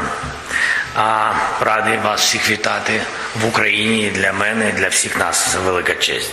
Щойно ми провели переговори з паном президентом Сполучених Штатів Америки в форматі тет-а-тет, а потім в розширеному форматі. Це була розмова, яка дійсно наближає нашу спільну перемогу в цій війні. Ми можемо і маємо зробити так, щоб саме цей рік, 23-й, став роком перемоги. Я хочу підкреслити, ця неспровокована і злочинна російська війна проти України, всієї Європи та демократичного світу має завершитись очищенням всієї української землі від окупації Росії та твердими гарантіями довготривалої and the solid guarantees of the long-term security for our country as well as the Europe and the whole world. Right now in Ukraine, the destiny of the international order based on international order is decided, and we together with the President Biden and our allies and partners have to continue doing everything possible so that the democratic world would win in this historic fight. Ukrainian remember the focus, the attention, the attitude of President Biden and the United States to every single Ukrainian to Ukraine. We remain constantly in communication with the President of the United States over the course of this large-scale war. And this is the first visit over 15 years. And this is really the most important visit or the whole history of Ukraine-US relationship. This is the visit and this most difficult period for Ukraine when Ukraine is fighting for our own liberty, for the liberties of the world. And this underlines the results that we have already achieved and what sort of historic achievements we might gain all together with the whole world, with the United States, with Europe. And today our negotiations were very fruitful. They were very important and crucial, and as has become traditional in relationship between our countries, I would like to extend words of gratitude personally to Mr. President Biden and to his team, to the Congress, to all the US people, and I thank you for this level of Ukraine-US cooperation. And this week will be marking 1 year of our fight against Russia's aggression. So it's very symbolic that we solidify our resilience through 2 meetings with the President of Ukraine, my visit in December and the visit of the Mr. President of the United States to Kyiv today. The results of this visit will surely be seen and will surely have a reflection on the battlefield and in liberating our territories. The decision of the United States on Abrams tanks for Ukraine has already presented a foundation for establishing a tank coalition, and it's of historic importance in many other aspects, more specifically in air defense, in Patriots, for the defense of our cities. Now, this is a very fundamental and crucial reinforcement of our capacities. We've also talked about long-range weapons and the weapons that may still be supplied to Ukraine, even though it wasn't supplied before. I know, Mr. President, that there will be a very significant package of security support to Ukraine, and currently it will serve as a clear signal that Russia's attempts of revanche will have no chance, and that we will together defend our cities and citizens from Russia's terror, will have more impetus towards our victory. And today we have yet again underlined that we have our common vision with regards to the perspectives of this war. We have coordinated the follow-on pressure on the terrorist state. We are working hard on the reinforcement of sanctions, both bilaterally and in the form of G7, which is very important. We have common vision on the content of many aspects of our peace formula, because it's security elements as well as the tasks to restore the UN Charter to its full capacity and to defend the international rule-based order. That's a common, a joint task for all the countries that are interested in the international security. The rebuilding and the recovery of justice is also very important for all those who was affected by the Russian terror, by the Russian war, and the aggressor has to take responsibility for the aggression and to reimburse all the damages. I thank to the President of the United States for supporting our work on restoring the justice, more specifically in the work of all of our institutions in that area, and we believe there's no alternatives to the establishment of the special tribunal. This is the position of of Ukraine, and we shall support this position. And I would really like the United States to be engaged in the implementation of our peace formula, because its implementation would mean a reinforcement of global stability and the predictability of international relations. And we have some achievements in this area already this week in New York, together with the United States of America.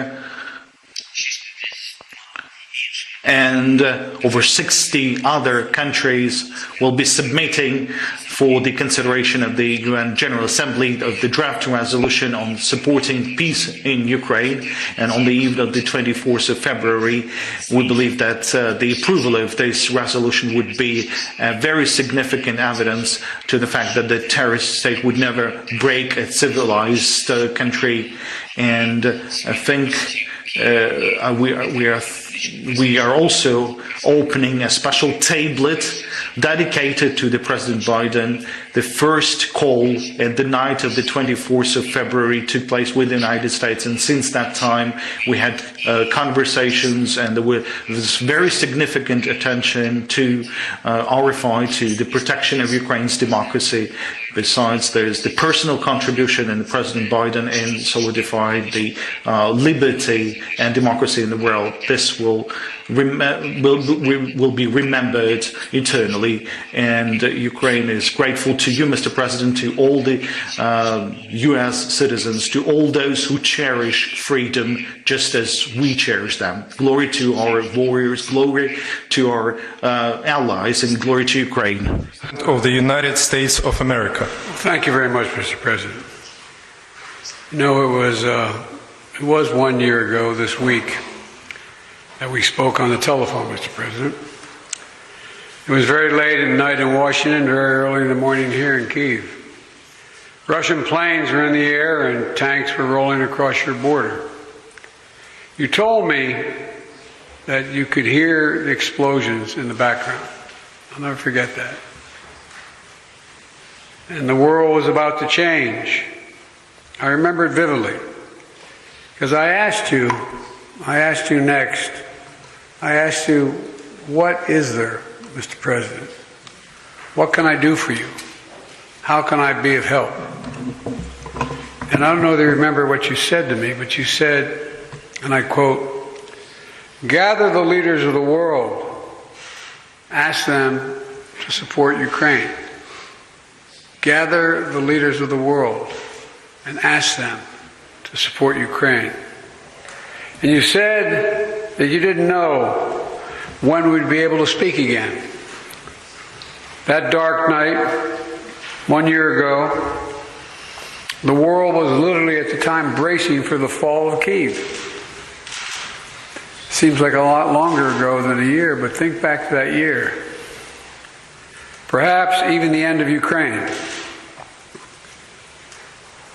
You know, 1 year later, Kyiv stands, and Ukraine stands. Democracy stands. The Americans stand with you, and the world stands with you. Kyiv has captured a part of my heart, I must say. I've come here 6 times as vice president, once as president, and in 2009 as vice president when I first came here. Then back in 2014, I came 3 times in the aftermath of the Revolution of Dignity.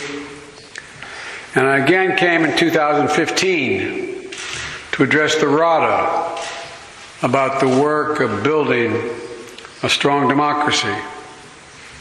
And I came in 2017, just before I left office as vice president.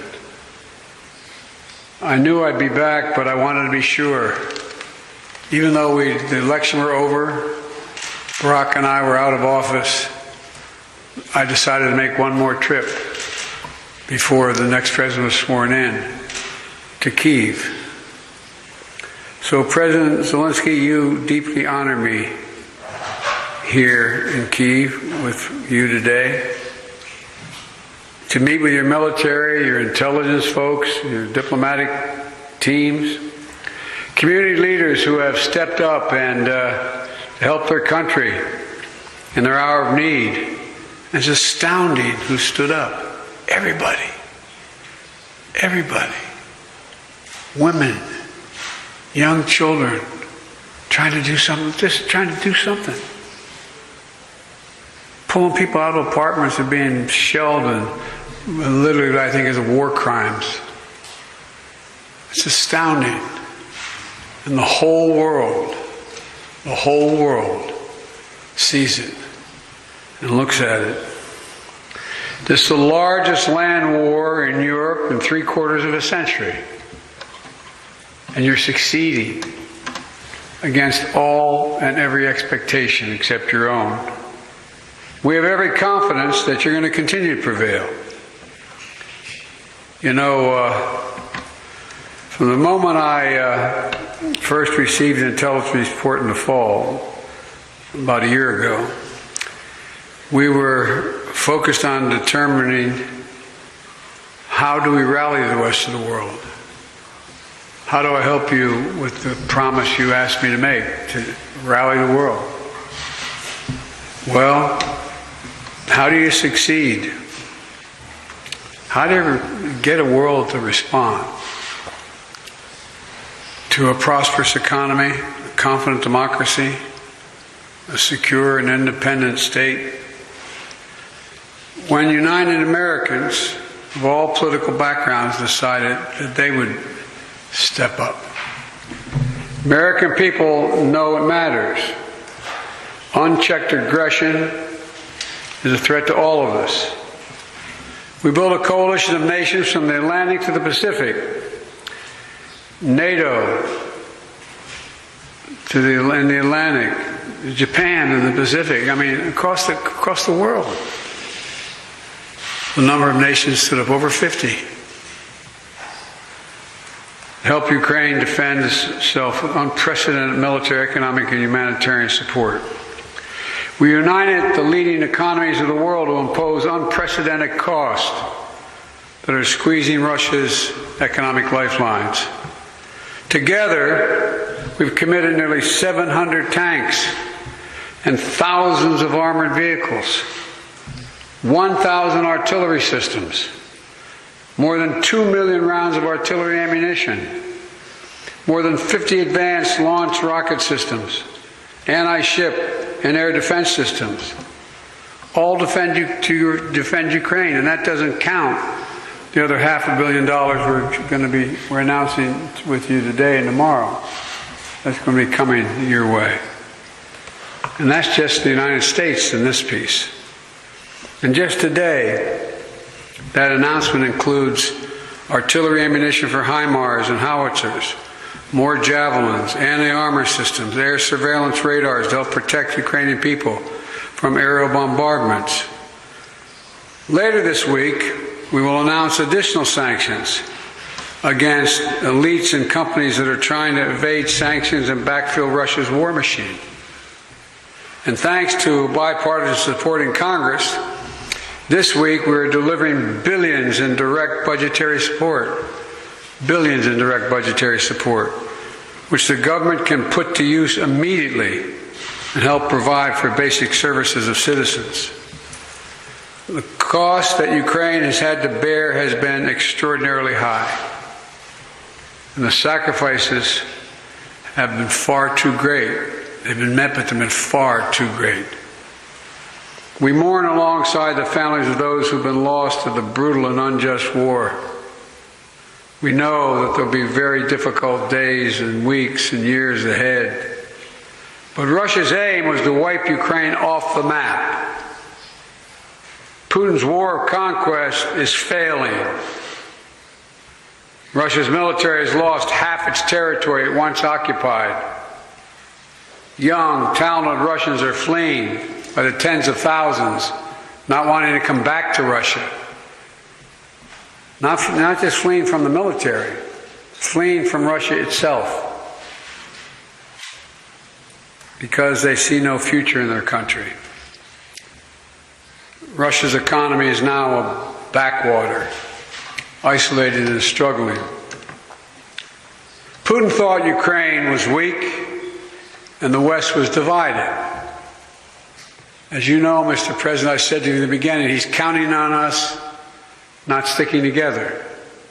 He was counting on the inability to keep NATO united. He was counting on us not to be able to bring in others on the side of Ukraine. He thought he could outlast us. I don't think he's thinking that right now. God knows what he's thinking, but I don't think he's thinking that. But he's just been plain wrong. Plain wrong. And 1 year later, the evidence is right here in this room. We stand here together. Mr. President, I'm delighted to be able to repay your visit to our country. In Washington, not long ago you told the Congress, quote, "We have no fear, nor should anyone in the world have it," end of quote. You and all Ukrainians, Mr. President, remind the world every single day what the meaning of the word courage is. From all sectors of your economy, all walks of all life. It's astounding. Astounding. Remind us that freedom is priceless. It's worth fighting for as long as it takes, and that's how long we're going to be with you, Mr. President, for as long as it takes. We'll do it. Thank you.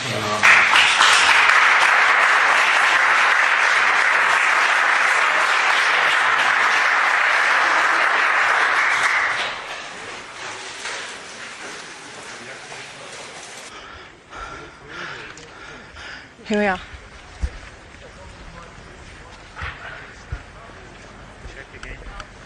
One, 2, 3, 4, 5, 6, 7, 8, 9.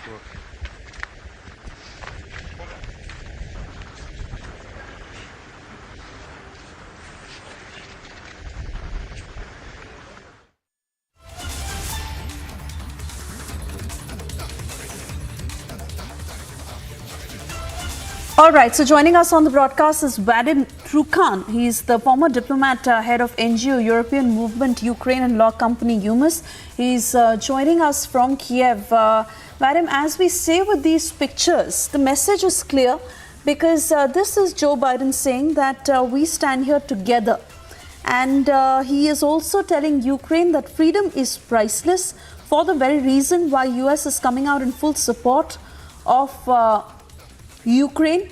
He's also reiterated on the support lent to Ukraine through this time, saying we created 1,000 artillery systems to defend Ukraine. We united leading economies in the world. We are providing more air surveillance radars. And while this is being touted as a surprise visit, fact is that the timing is important, because this is coming just a day before a scheduled speech by Putin on Tuesday, where Putin is expected to speak about his country's war effort amid indications that a spring offensive in Ukraine is underway. You think this is a twist in the war amid this warning by United States?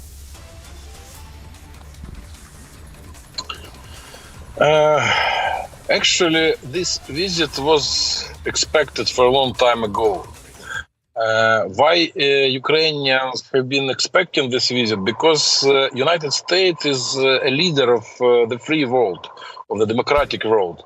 And from the first hours after invasion of Russian army began, United States started to support Ukraine.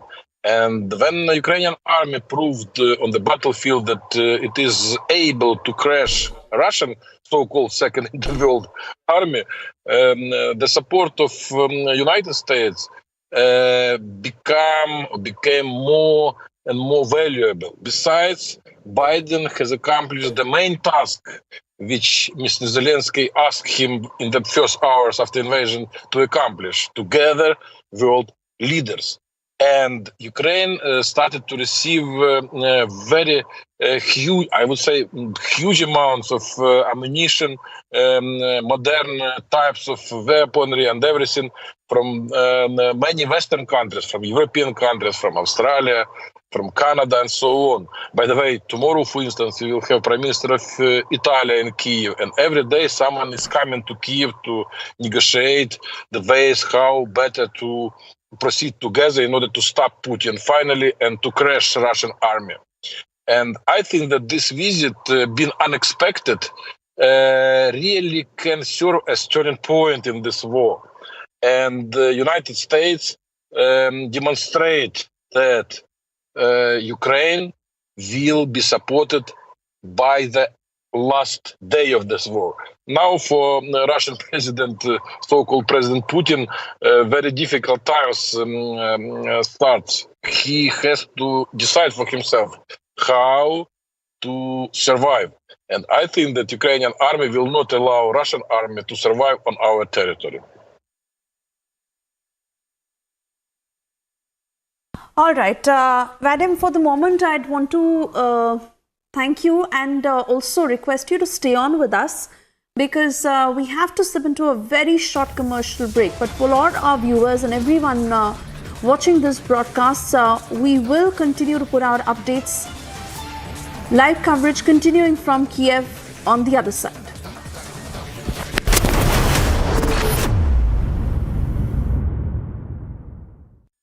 What does the Hanuman with his mace and that tail signify on the tail wing of the HLFT-42? What is that? It signifies strength. There has been a lot of controversy about the picture of Hanuman which was present there, which has now been removed now, which shows that the storm is coming as well. The HLFT-42, there was a picture of Lord Hanuman there, creating a lot of controversy. It was in theme with the design of the structure, but why the sudden decision by the HAL to remove it? No, it was in theme. It has nothing, no specific reasons for putting it over there. What made them get so defensive and change their mind to the point of erasing the Hanuman logo? You can't remove a logo of a god. The Hanuman logo must be brought back.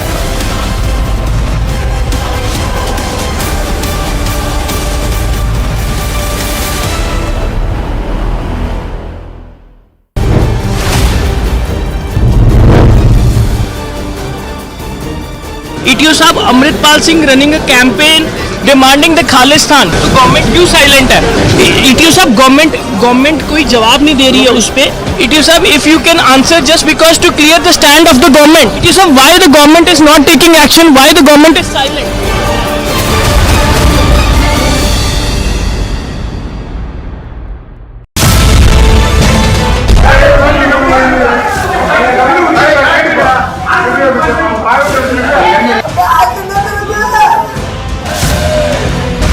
இது நடந்துட்டு அப்புறம் இவங்க சின்ன சாமி எடுத்தோடனே செருப்பெடுத்து கையில காமிச்சிருக்காருக்கா.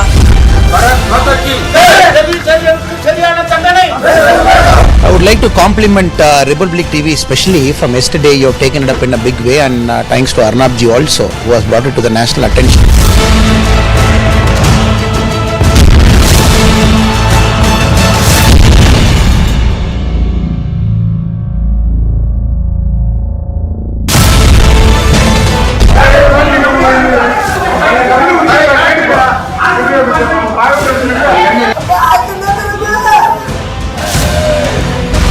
இது நடந்துட்டு அப்புறம் இவங்க சின்ன சாமி எடுத்தோடனே செருப்பெடுத்து கையில காமிச்சிருக்காருக்கா.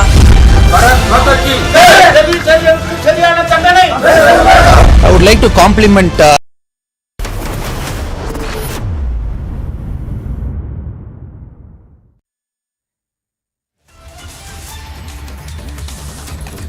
All right, viewers, so the big news right now, big global update coming in. Biden has made a surprise visit to Kyiv ahead of the Ukraine war anniversary. And viewers, this is coming as the anniversary of Russia's invasion approaches on 24th February. Nikita Mendokovich, director of the Eurasian Analytical Club, is joining us live from Moscow.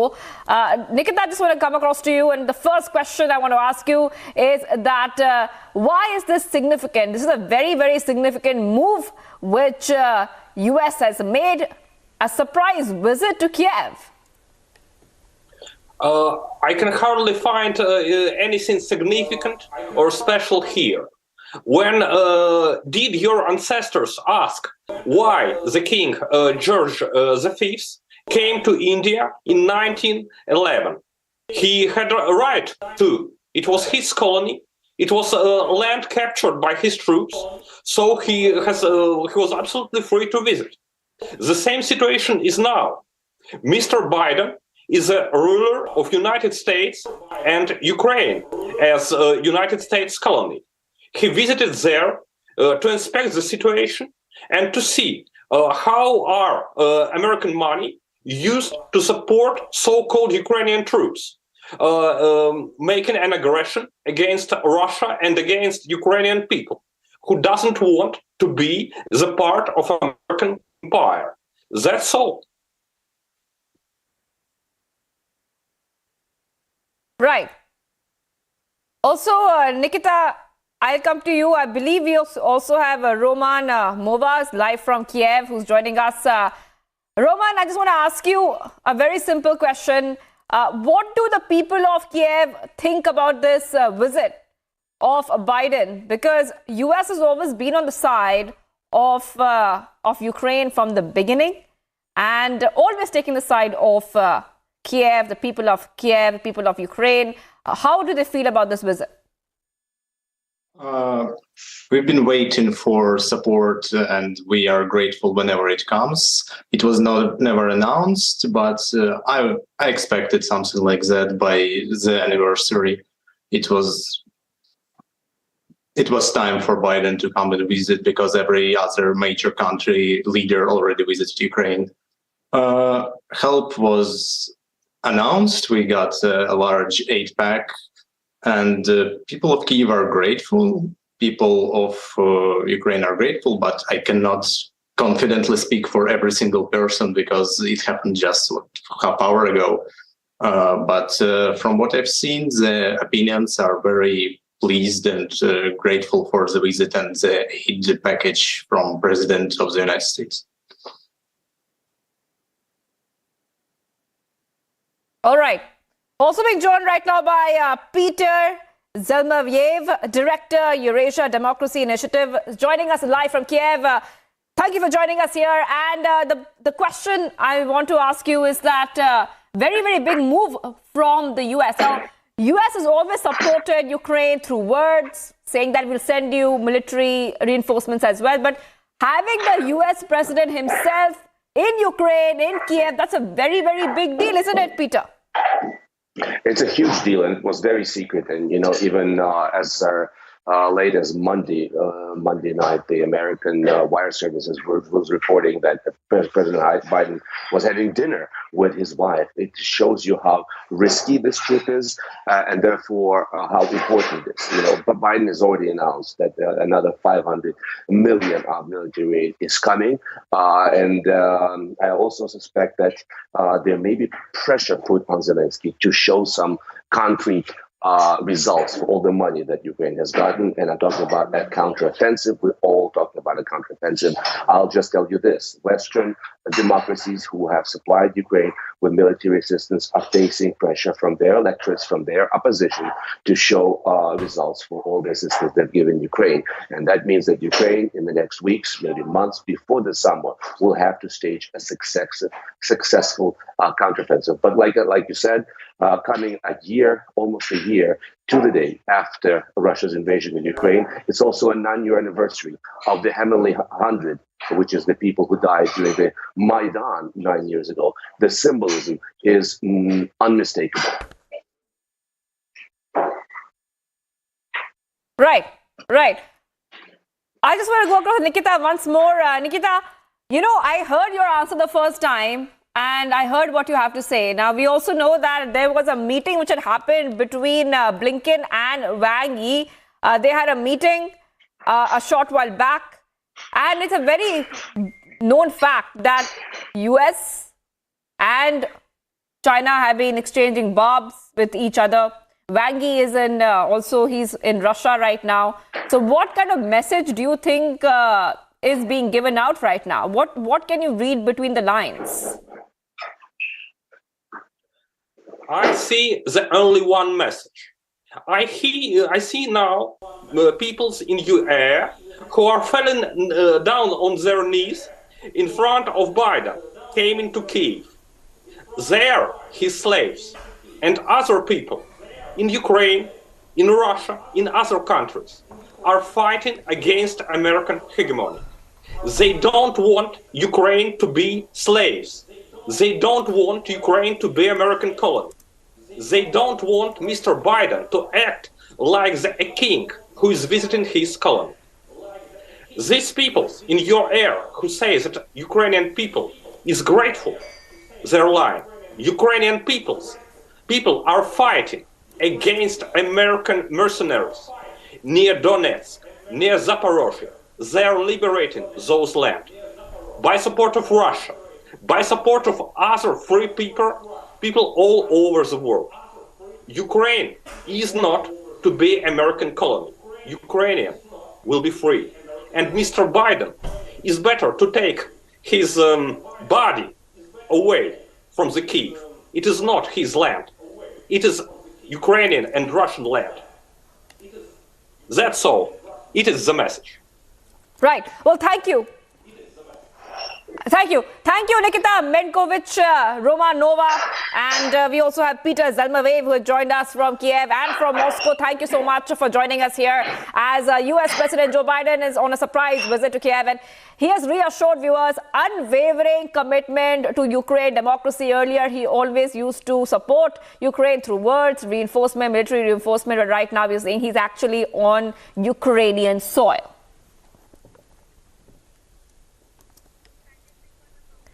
All right, also viewers, here's an example of how India is setting the global narrative. German Chancellor Olaf Scholz quoted External Affairs Minister S. Jaishankar's viral European mindset remark during the Munich Security Conference. His commitment has been made part of Munich Security Report. Here's more on that. External Affairs Minister Dr. S. Jaishankar's remark on European mindset had set the agenda at the Munich Security Conference. In 2022, at an event in Slovakia, S. Jaishankar shut down critics who questioned India for its stand on Russia-Ukraine war. You know, somewhere Europe has to grow out of the mindset that Europe's problems are the world's problems, but the world's problems are not Europe's problems. A year later, at the biggest conference on global security issues that witnesses the coming together of senior politicians and military leaders from across the world, German Chancellor seconded Jaishankar and said that Indian minister has a point. This quote from the Indian foreign minister is included in this year's Munich security report, and he has a point. German Chancellor quoting India's External Affairs Minister is another example of how India is shaping the global narrative. Bureau Report, Republic TV. Viewers, much more coming up on the other side. Uddhav is in complete panic mode now after losing. He says election commission should be dissolved. And Congress promotes 1984 right accused Jagdish Titler, inducts him in the AICC. Stay tuned.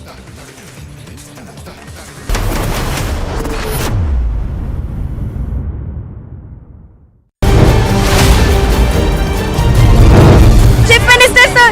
Sir! Chief Minister, sir! Chief Minister, sir! There, sir! Or a DMK counselor! Nalo, or a soldier is dead! Chief Minister, sir! Sir, Chief Minister, sir! Or army man, Kolapatrikar! Wo counselor! Badal Venu, Chief Minister, sir!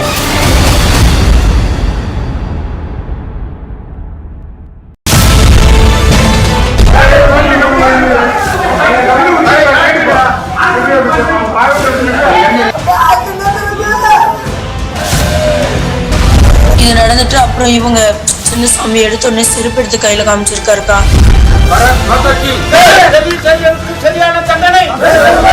I would like to compliment Republic TV, especially from yesterday. You have taken it up in a big way, and thanks to Arnabji also, who has brought it to the national attention.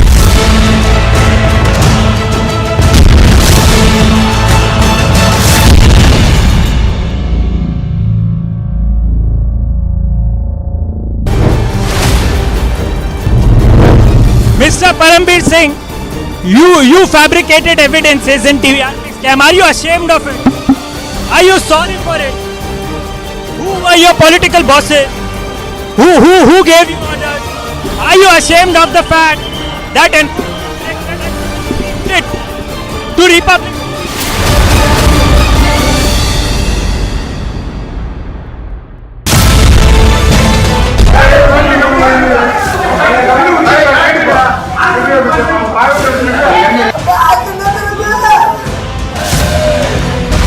இது நடந்துட்டு அப்புறம் இவங்க சின்ன சாமி எடுத்த உடனே செருப்பு எடுத்து கையில காமிச்சிருக்காருக்கா.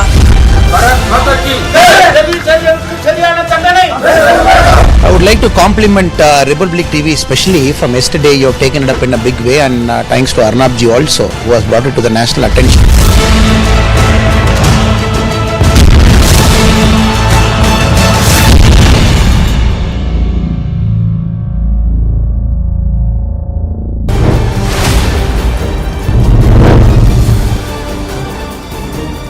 It used to have Amritpal Singh running a campaign demanding the Khalistan. तो गवर्नमेंट क्यों साइलेंट है? It used to have government कोई जवाब नहीं दे रही है उस पे. It used to have, if you can answer just because to clear the stand of the government. It used to have why the government is not taking action, why the government is silent.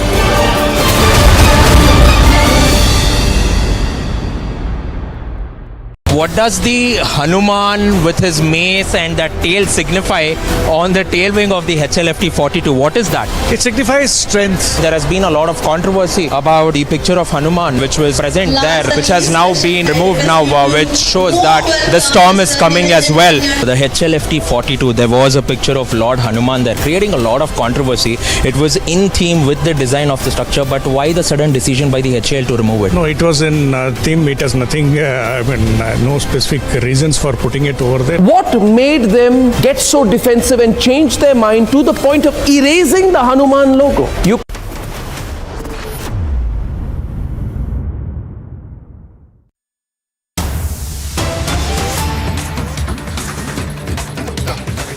Viewers, some updates are coming in. Breaking news on this. CBI has now issued new summons to Manish Sisodia. That is right. Fresh summons issued to Manish Sisodia once again. Of course, we'll find out what this is regarding. But the last time, remember, this is just over the weekend, CBI had in fact deferred questioning of Deputy CM Manish Sisodia of Delhi, and he had requested for more time. But now what we're learning, the CBI has now issued new summons to Manish Sisodia. This is coming in after what happened on Sunday, where the CBI had deferred the questioning of Manish Sisodia in connection with the Delhi excise policy scam after he had sought time from the probe agency, citing the city government's ongoing budget exercise. The viewers getting some more details. Now we're getting some more updates coming in. Also, we are learning that this seems to be in connection with the Delhi excise policy case. Deputy CM Manish Sisodia has said that CBI has called him for questioning on February 26th.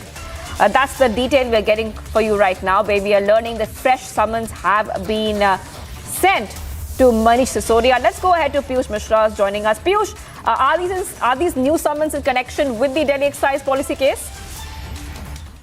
Well, certainly what we are now learning is that fresh summons have been issued to Manish Sisodia.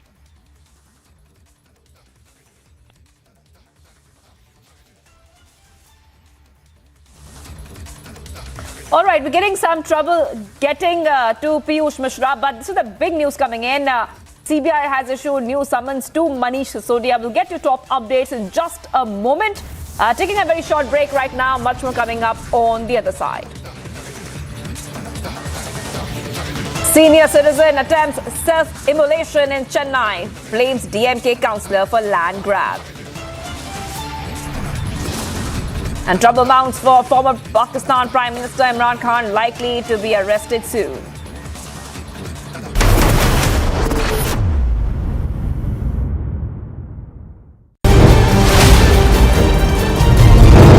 Chief Minister, sir! Sir! Chief Minister, sir! Chief Minister, sir! There, sir! Or a DMK councillor! Nalo, or a soldier is dead! Chief Minister, sir! Sir, Chief Minister, sir! Or army man कोलपट्टकर वो counsellor बादल वेणु chief minister sir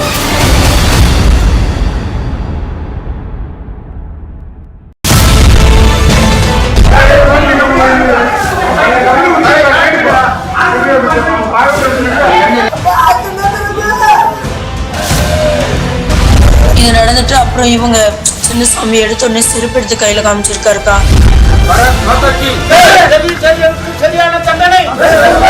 I would like to compliment Republic TV, especially from yesterday. You have taken it up in a big way, and thanks to Arnab ji also, who has brought it to the national attention.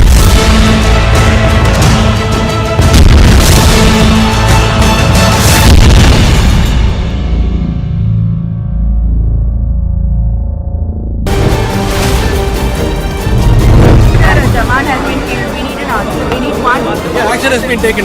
Action has been taken. Yeah. But he's a DMK councillor. Why is the DMK not responding? But why is he not suspended or terminated from the party? He has been arrested. He's in the jail now. What do you want me to do? He's a party member, right? Yeah, so he's been arrested.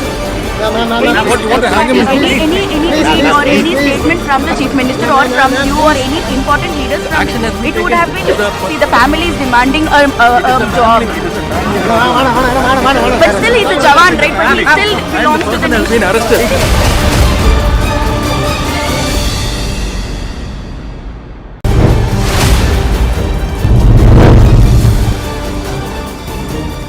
ETO साहब Amritpal Singh running a campaign demanding the Khalistan. तो government क्यों silent है?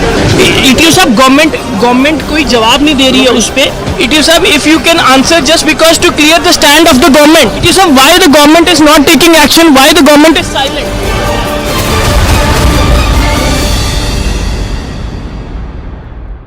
What does the Hanuman with his mace and that tail signify on the tail wing of the HLFT 42? What is that? It signifies strength. There has been a lot.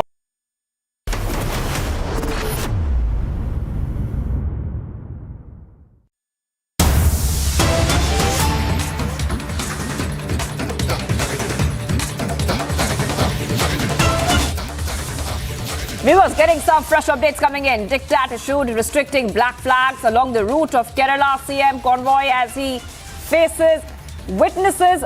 Multiple protests are happening there. Now, this comes after 10 Youth Congress workers were arrested in Kannur and also we are learning that this also happened in Kasaragod. All right, viewers, getting some details and the visuals of that story. These are sources which have told us this. Source-based information is coming in right now, viewers, where we are learning the diktat has been issued restricting black flags along the route of the Kerala CM convoy.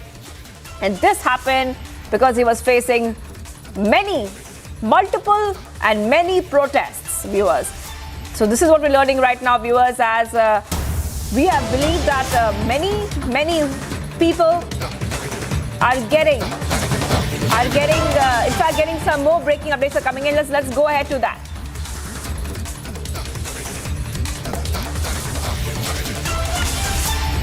All right, viewers, getting these visuals coming in right now, where we are learning is that Imran supporters have gathered outside the court. Remember that the former Pakistan PM Imran Khan is likely to be arrested, and after that news had come in, we are learning that there are supporters of Imran right over there. They are gathering outside the court, and these are the visuals coming in as well. So several supporters of Imran Khan are gathering. They're protesting as well. Police forces have been deployed in the area to also make sure that no untoward incident happens. Now, a case, remember, was registered against Imran Khan and others for allegedly receiving foreign funding and violating the Foreign Exchange Act. This case was initially filed in 2014. आजम मलिक की line drop हो गई है, उनसे एक बार फिर रब्ता करने की कोशिश करेंगे। और जैसे इस केस से मुतालिक हम बता रहे थे कि लाहौर हाई कोर्ट ने बार बार, ये 2-3 दिन से मामला चल रहा है, लाहौर हाई कोर्ट ने बार बार उनको तलब किया। उन्होंने कहा कि पहुँचे अदालत इमरान खान खुद, और जब तक वो खुद नहीं पहुँचेंगे तब तक उन्हें ये बेल नहीं मिलेगी, राहदारी उनकी ज़मानत नहीं होगी। आजम मलिक ने मैं ज्वाइन किया। आजम, बताइए, निकल चुके हैं इमरान खान कोर्ट के लिए? जी बिल्कुल, अगर आप इस वक्त अपनी टीवी स्क्रीन पर ये मनाजर देख रहे होंगे, सिक्योरिटी की गाड़ियां जो हैं अब उस्मान पार्क से निकल चुकी हैं। किनार रोड को हर किस्म की ट्रैफिक के लिए बंद कर दिया गया है।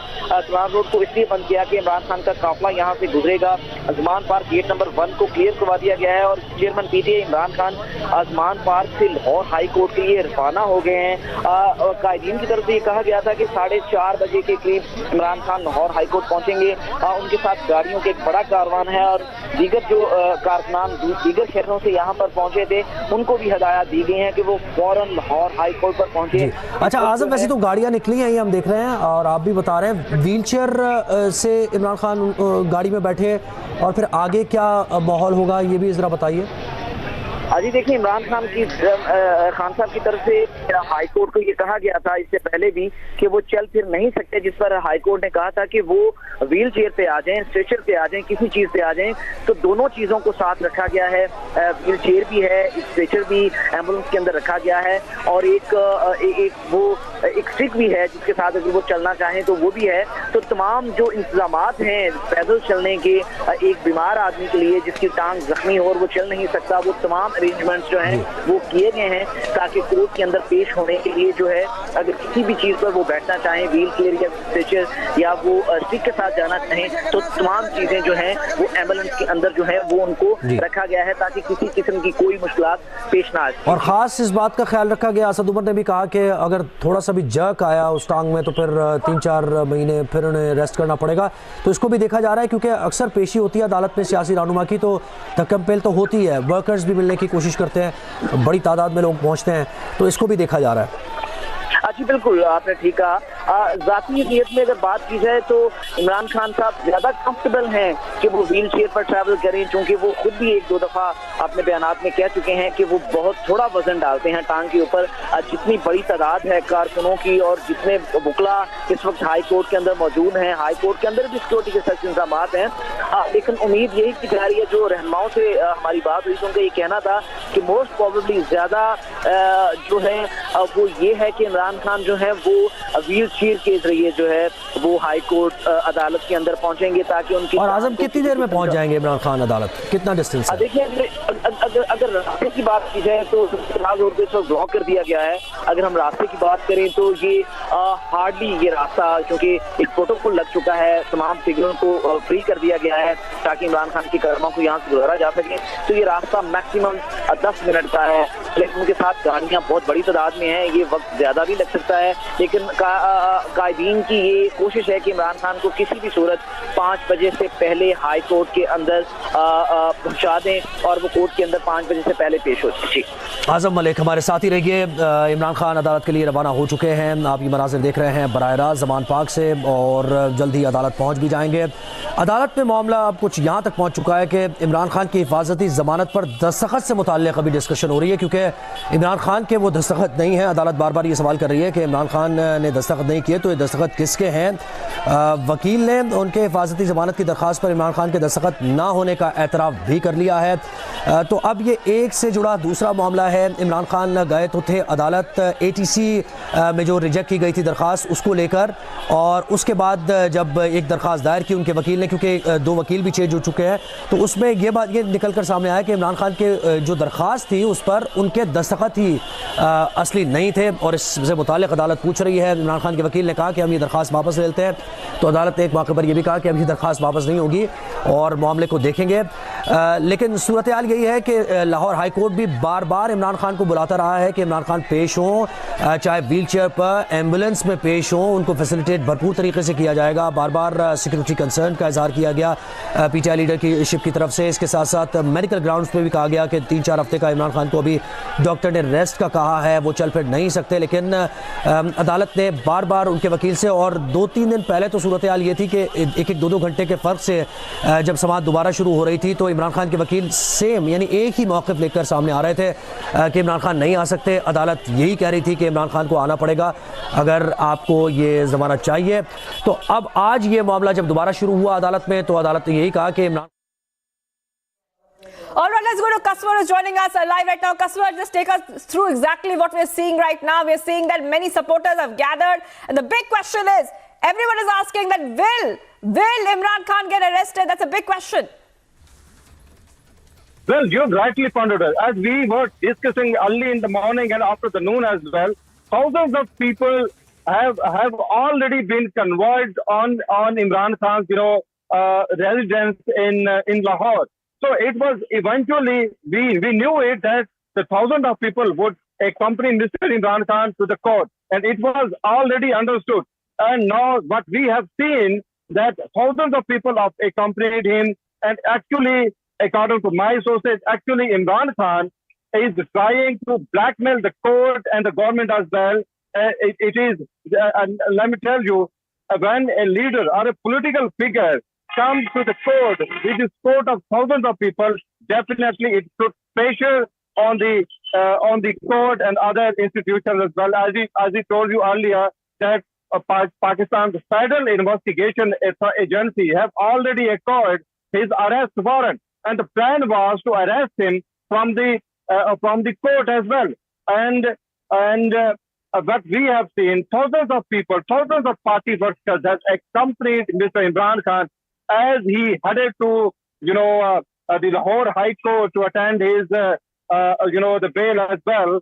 And we have seen that thousands of people are coming with them. So it is actually impossible. It is an attempt to blackmail the court and blackmail the government to evade his arrest. This is what I can tell you from the moment.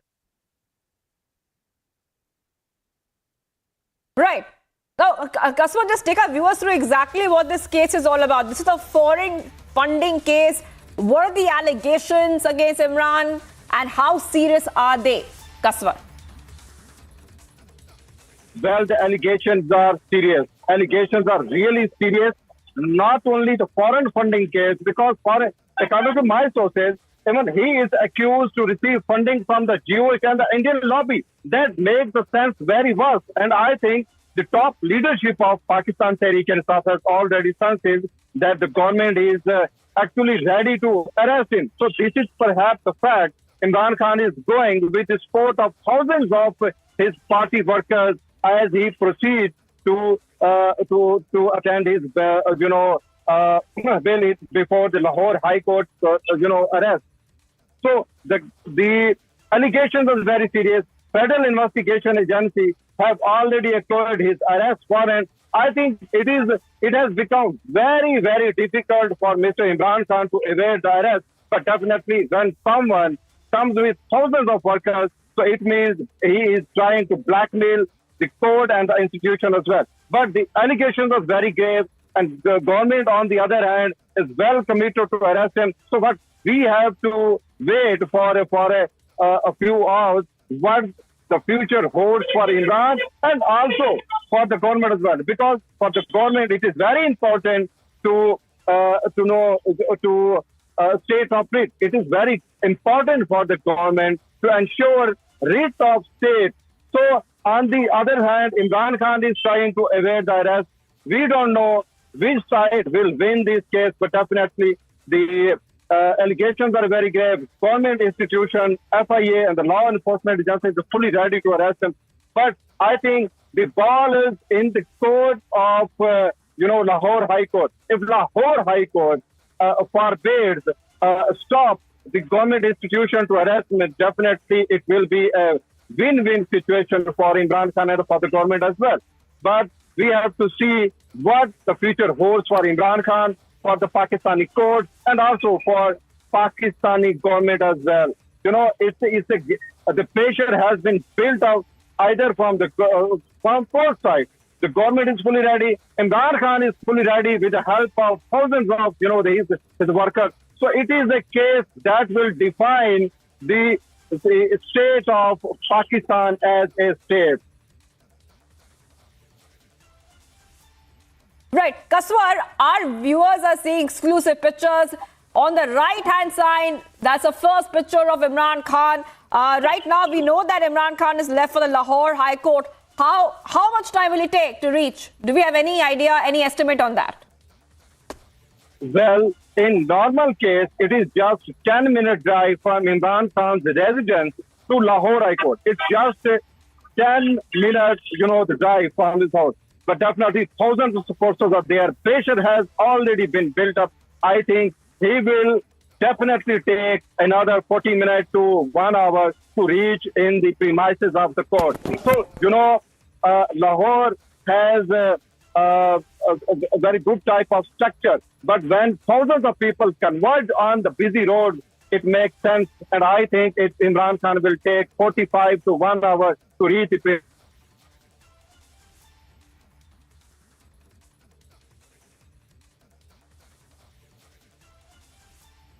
premises of the court. They will consciously attempt to delay his appearance before the court.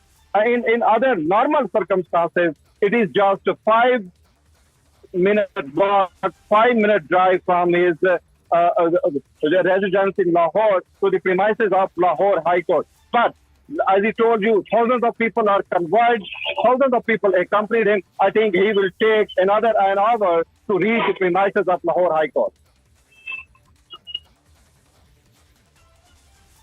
In fact, Kaswar, when we were talking to one of the PTI leaders this afternoon, also what was raised from their side is how they want the Supreme Court to hear this matter, but that is not happening, and Imran Khan to appear in the High Court today. Again, these very pictures of his supporters who have been outside his residence in Lahore to evade any sort of arrest bids that really they've been expecting will certainly happen, given how the establishment has been attempting this for a long time. What's expected will happen in the High Court today?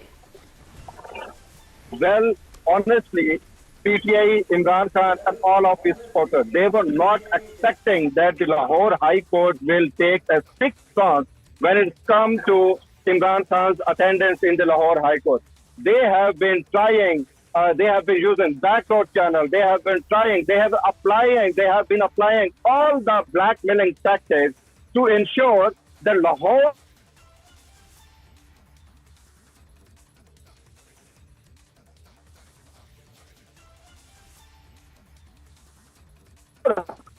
High Court does not. Everything has been changed for the PTA and other leaders as well. and it was actually a surprise, and it was actually a surprise for the PTI leadership as well. They have been trying to evade arrest, as well as they have been trying a lot to make sure that Imran Khan does not appear in the premises of court. But what we have seen is that the honorable judges, honorable court, has been well committed to bring Imran Khan in Qatar in the court as well. So every blackmailing tactic, every move which has been applied with the PTI leadership has been failed, and eventually he has to appear before the court. And now, according to my sources, all the PTI leadership has been actually asking their supporters to come accompany Imran Khan while he's on the way to court, because they were really surprised and agitated as well. So this is what we have seen. Imran Khan will deliberately attempt to delay his appearance before the court as well. So what I can tell you at the moment is PTI leadership has been actually depressed, agitated, and they are shocked because they were not expecting such a strong stance from the Lahore High Court. But Kaswar, experts are also looking at this as an attempt to shift from the economic crisis that the Shehbaz Sharif government is bearing the brunt of. Clearly, they cannot afford a political turmoil given the popularity of Imran Khan, but they are distancing themselves from it, obviously to say that it is the allegations and due process that is following against Imran Khan at this point. Several times that he's evaded arrest, but what can be the consequences for the coalition government that has literally come into power by striking down Imran Khan? I tell you, actually, Imran Khan's episode is actually a blessing in disguise for Imran Khan की गाड़ी को अंदर आने की इजाज़त मिली है और जहां से बैरियर शुरू हो रहे हैं उस रास्ते से वहां पर गाड़ी रोककर इमरान खान उतरकर लाहौर हाई कोर्ट पहुंचेंगे और फिर जस्टिस अली बाकिर नजफी और जस्टिस शहबाज रिजवी की अदालत में पहले पेश होंगे। उसके बाद जस्टिस तारिक सलीम शेख की अदालत में पेश होंगे। इस वक्त मैं आपको वो रास्ता दिखाता हूं जो पिछले 3 माह से बंद है। आज उस रास्ते को खोला जा रहा है और उसका ताला खोल दिया गया है इंतजामिया की इजाज़त से, और इस रास्ते से जस्टिस अली बाकिर नजफी की अदालत का ये रास्ता है और ये शॉर्टकट रास्ता है। जस्टिस अली बाकिर नजफी की अदालत का यहाँ से इमरान खान को अंदर लेकर जाया जाएगा और वहाँ पर पुलिस की भारी नफरी तैनात की गई है ताकि कोई नाखुशगवार वाक़या रूनुमा ना हो, जबकि इसके साथ साथ बैरियर्स लगाए गए हैं, पुलिस की इजाफी नफरी लगाई गई है। जो तहरीक इंसाफ के वकला हैं वो यहाँ पर मौजूद हैं, तहरीक इंसाफ के कारकुनान यहाँ पर मौजूद हैं। इस हवाले से तमाम तर जो इंतजामात हैं वो इंतजामिया की जानिब से मुकम्मल किए गए हैं, लेकिन खास तौर पर जस्टिस तारिक सलीम शेख ने ये कहा है कि ठीक है इमरान खान। ठीक है, आप हमारे साथ ही मौजूद रहिएगा। अपने नाज़रीन तक एक और बड़ी खबर आप पहुंचाते चलें। अभी आपको बताएं कि सदर मुमलिकत आरिफ अलवी ने पंजाब और खैबर पख्तूनख्वा में इंतखाबात की तारीख दे दी है। एक जानिब हम आपको अपडेट कर रहे हैं कि बड़ी खबर है, इमरान खान लाहौर हाईकोर्ट में पेशी के लिए ज़मान पार्क से रवाना हुए हैं, तो दूसरी जानिब एक और अहम खबर, एक और बड़ी डेवलपमेंट, सदर मुमलिकत आरिफ अलवी ने पंजाब और खैबर पख्तूनख्वा में इंतखाबात की तारीख दे दी है। सदर मुमलिकत आरिफ अलवी ने पंजाब और खैबर पख्तूनख्वा में इंतखाबात की तारीख दी। सदर मुमलिकत ने इलेक्शन एक्ट 2017 के सेक्शन 571 के तहत 9 अप्रैल बरोज एतवार पंजाब और खैबर पख्तूनख्वा की सूबाई असम्बली के लिए